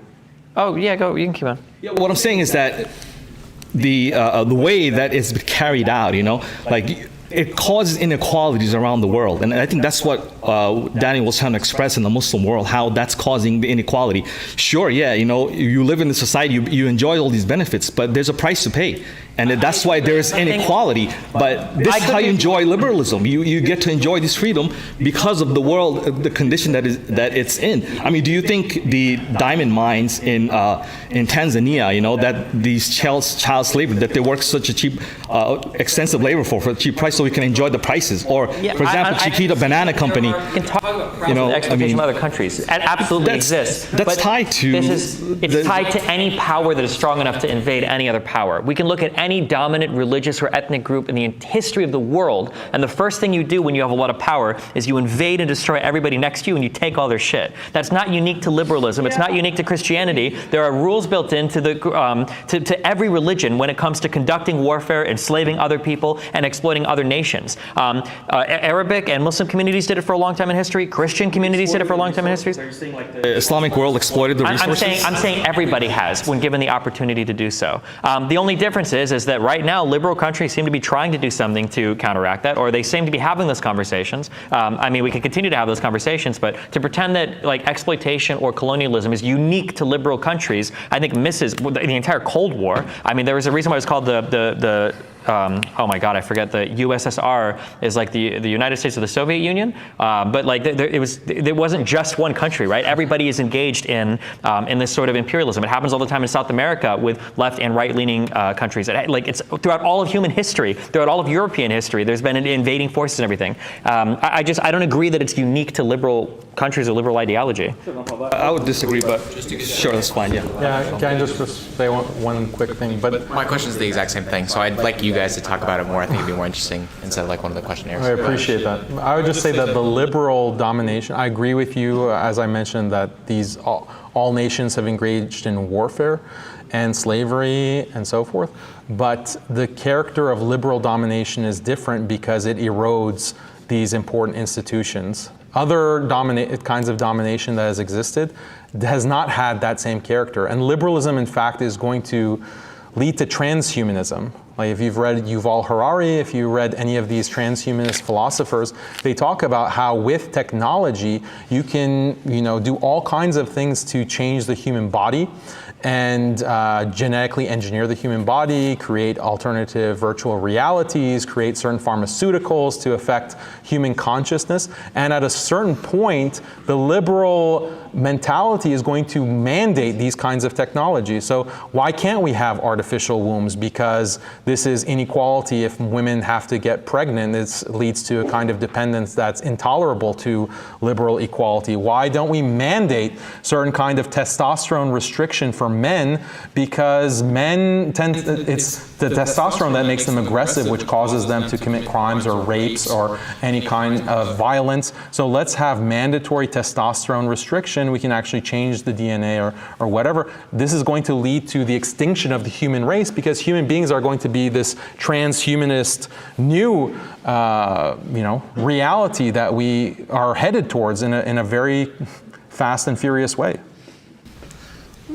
So we have a question coming in from our modern day debate sponsor of Mike Wellman. He asks for Daniel, women do not seek a divorce if they are happy with their marriage.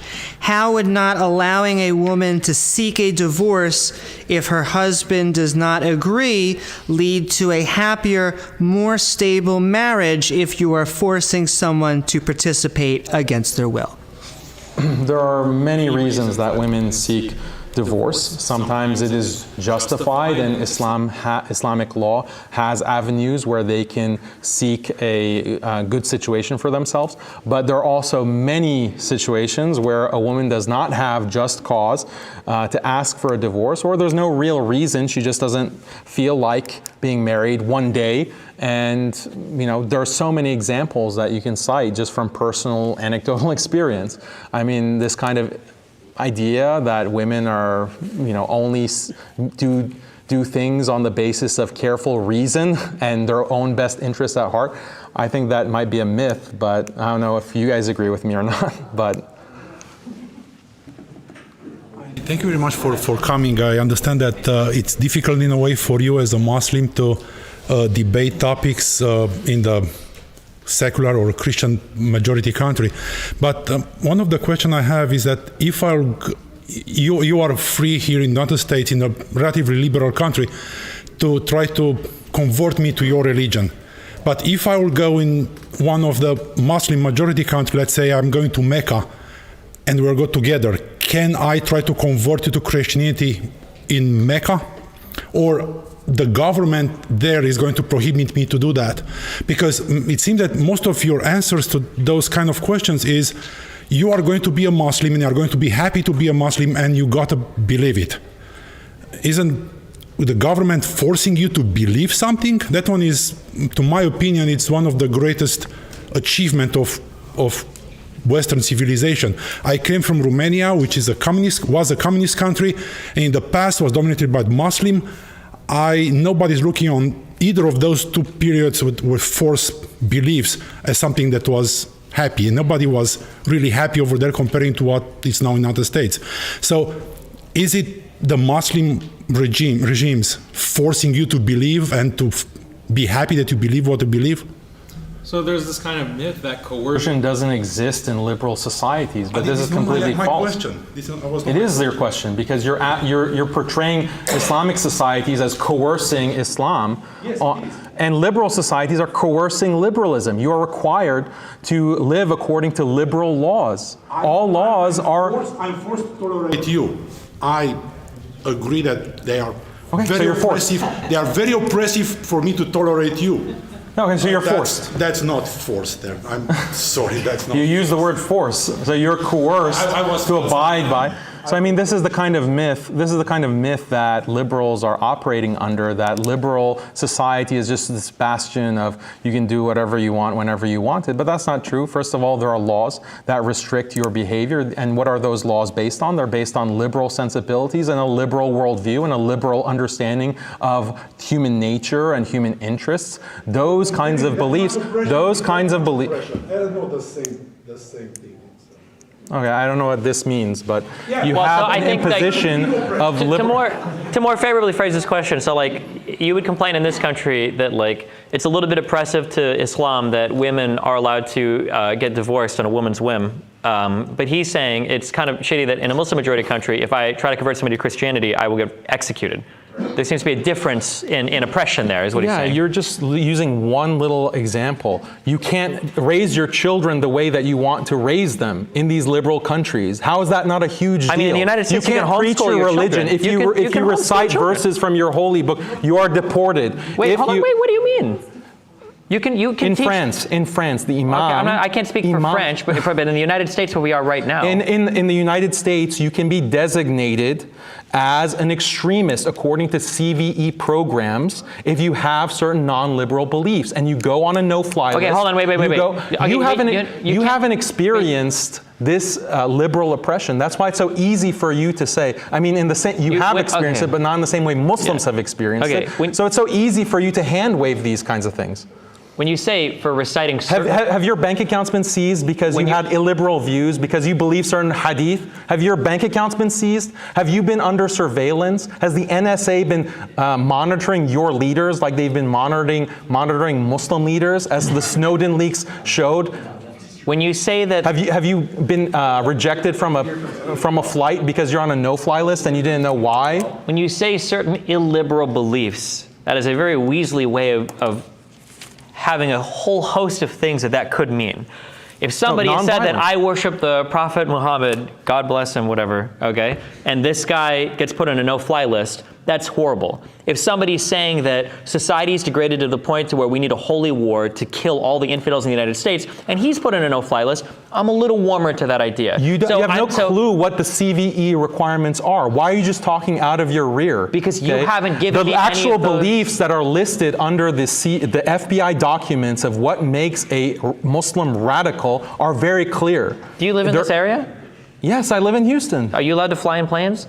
I am. A lot of my friends aren't. Well, a lot of my friends have secondary screening that they have to go through. A lot of my friends have had their bank, or family members have had bank accounts seized, and they have absolutely no violent beliefs. Actually, some of them are liberals. They're like Muslim liberals, yet they're being targeted by this dragnet of U.S. countering violent extremism that was initiated by the Obama administration, but it's a relic of the war on terror. But I don't want to get... I do want to just be sure. Is there any other questions? Go ahead, Thomas. Yeah, so my question is, you had mentioned that in Muslim countries that you need to protect your religion and protect your faith because of all of the benefits that stem from it. Are there... I know that there's benefits that you talk about, but are there any dangers that you see that are inherent to Islam, or harm that can be caused that you're concerned about? No, Islam is the religion that was revealed by God as the perfect way to live your life.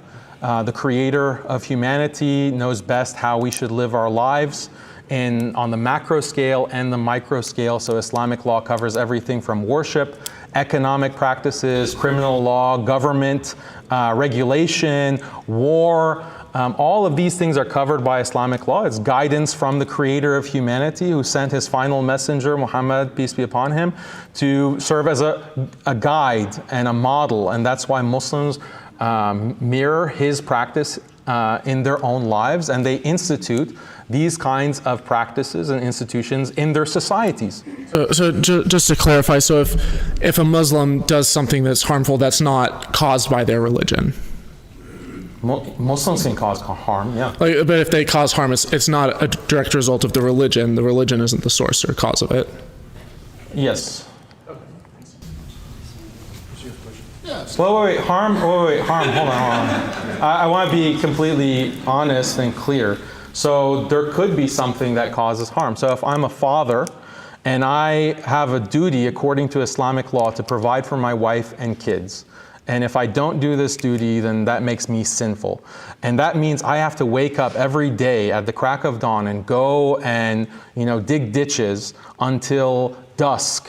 That's going to cause a lot of harm to my body, but I will do it because I love my family. I love my wife. I love God. I love being a servant of God and making an honest living. That causes me bodily harm, but there's a greater value with marriage, with family, with being a servant of God, having a purpose in life in that vein. So yes, there's physical harm because we're not utilitarians. Sometimes you have to do things that are not pleasurable, but it's always for this higher purpose. So Daniel, I'm curious, because if you said anything about this in the debate, I missed it. Is there a reason why you think people who are not Muslims should think that it's wrong to oppress Muslims? In other words, is it just that they should realize that Islam is true and that therefore they shouldn't do it because of that? Or is there some sort of general thing that people should be able to see, even if they're not Muslims, that like oppression is bad, therefore no-fly lists are bad? And if it's the second one, I'm really curious about how you're going to cash that out without endorsing some kind of pluralism that I would guess you would think of as liberalism. Islam does endorse pluralism. It's just a limited form of pluralism, and it's much more tolerant of diversity than Islam is more tolerant of diversity than liberalism. And it's more tolerant of diversity than liberalism. Yes, because don't think about power. The way that liberals think about power is that a government puts restrictions that limits your individual liberty. That's one way to think about power. There's another way to think about power.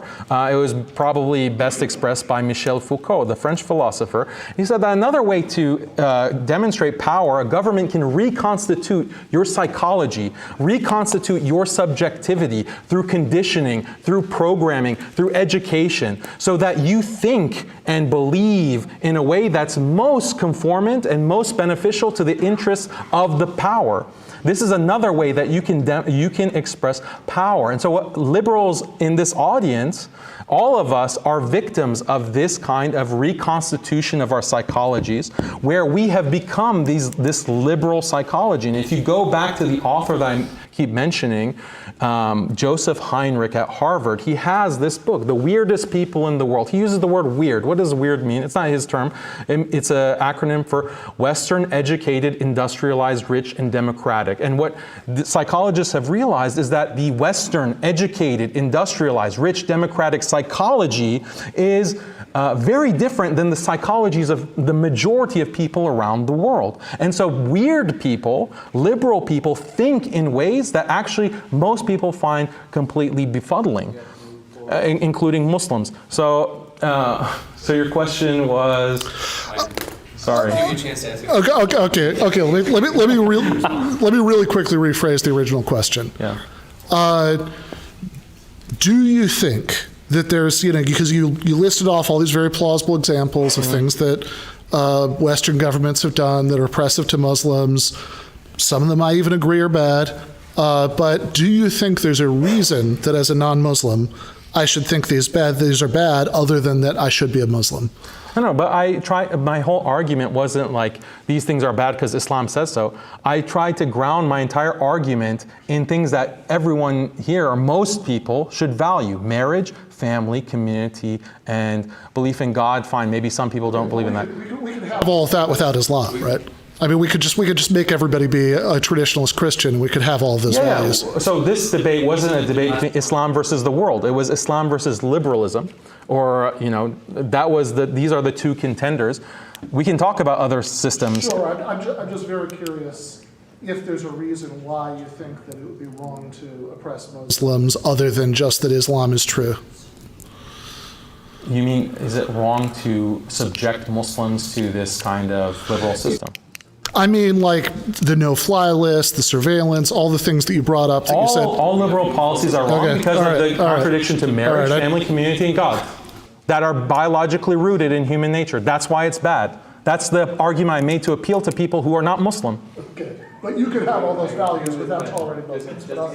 All right. What is it here? So here's a question: what is a unique thing you get from Islam that you couldn't get from Christianity? That's what he's. So you're saying that like things like family, community, all of that. You can look at the comparative statistics when it comes to like extramarital affairs, when it comes to average family size, when it comes to fertility rate, when it comes to actually practicing the religious values, and Muslims consistently score higher than Christians in the current day. Isn't that just because there are more Muslim fundamentalist countries than Christian fundamentalist countries? For instance, like wouldn't a Muslim in the United States be more likely to be living a liberal lifestyle like a Christian in the United States versus a Muslim in a more Muslim majority fundamentalist place? Well, all you're saying is that the fundamentalists, they're just abiding by their religious dictates more strictly.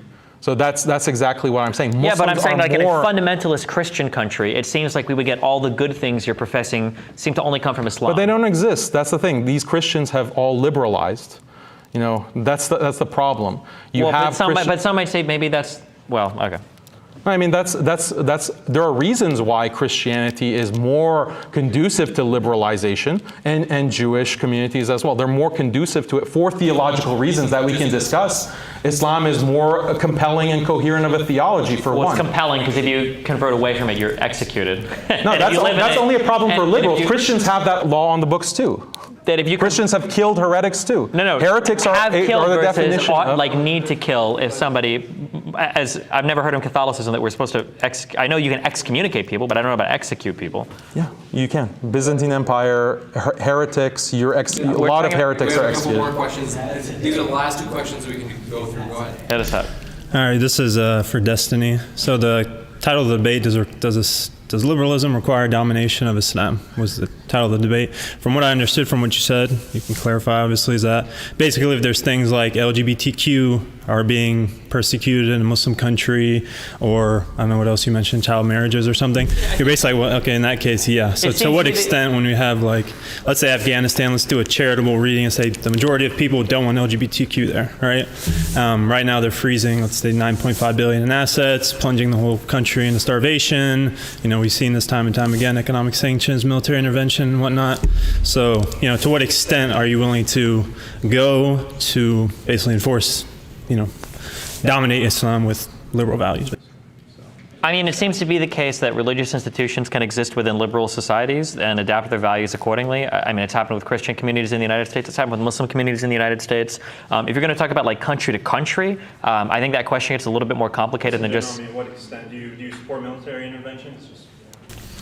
Military interventions to support basic human rights around the world. I would be more concerned with making sure like 11-year-old girls aren't getting raped than respecting the religious freedoms of certain countries, yes. Or if we talk about like certain people oppressing or genociding entire groups of people over respecting some religious tradition in a country, I think it's okay to like be on the side of those values. I don't know if that necessarily is a liberal unique identity, or if there are other types of societies that would support other types of human rights as well. To what extent though? I mean, say well, I mean, it's going to military intervention for these lofty goals as you see them. Would I support military intervention for people that disagree with my values? Probably not, but some form of sanctions. I mean, I think a country has a right to determine who they want to trade with. What sanctions that kill hundreds of thousands of people? If your country thinks it's more important to have sex with 11-year-old girls than to get food or economic prosperity for its people, I mean, that's on your country to decide. I don't think. Then what? Then bomb them till they comply. Bombing them is not the same as sanctioning. If you want to talk about sanctions, what? Starve them till they comply. Starving. I mean, if you would rather. Sure. Yeah. Well, exactly. Yes, I would absolutely be in favor of that. If those are the values that you support as a country. But just to respond to that, well, that's obviously coercion. I think we should be coercive to other countries to respect fundamental human rights. I do agree with that. The human rights regime is a liberal regime. If it's liberal to not want children to be forced into sex slave marriages or to not have certain people. What sex slave marriages? What are you talking about? What is the youngest age do you think it's acceptable in Islam to marry a bride? In Islam, you can marry, you can consummate the marriage at puberty. Okay, so I would be probably against that in a lot of countries.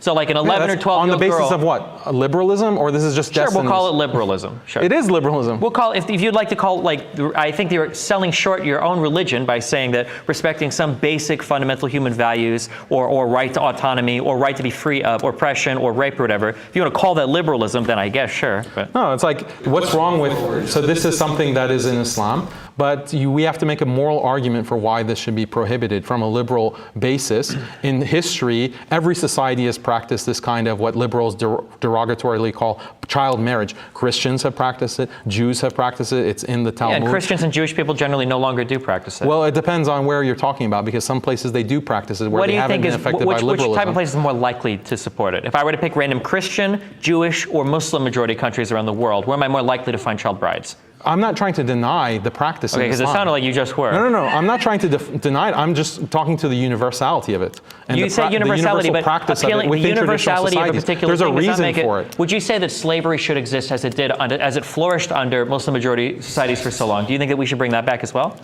Slavery as a practice has a rational basis. It has a moral basis in its practice. I have videos on my channel on all of these. See, this is exactly what I was talking about in the introduction, that all that the liberal mind can think of is these examples and associating them with Islam.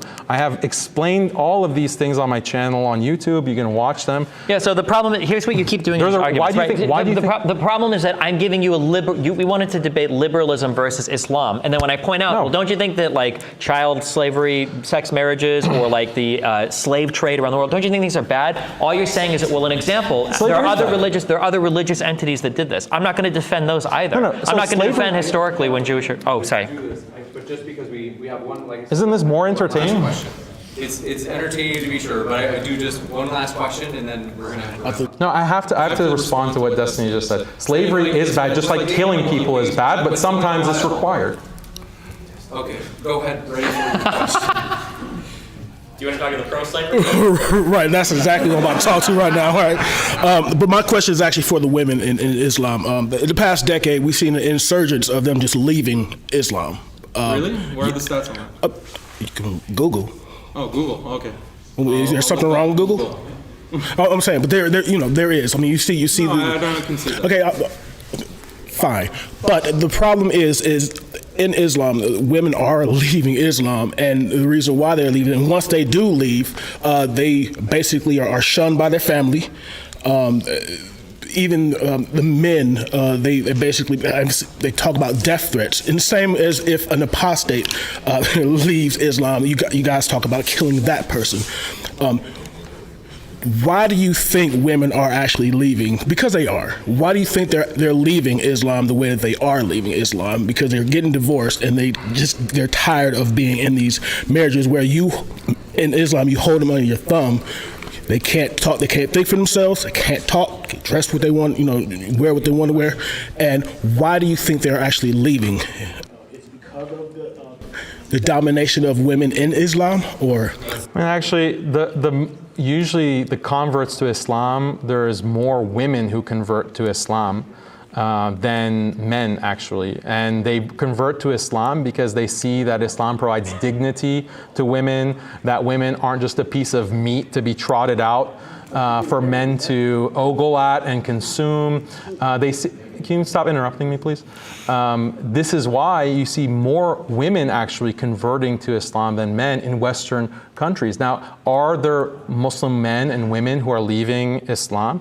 Yes, because of exactly what I mentioned, because of secularization and liberalization. As societies become more secularized and value more freedom and equality as values, they tend to also devalue religion. So there are Muslims leaving, but other religions are outpacing Islam. More Christians are leaving Christianity than Muslims are leaving Islam.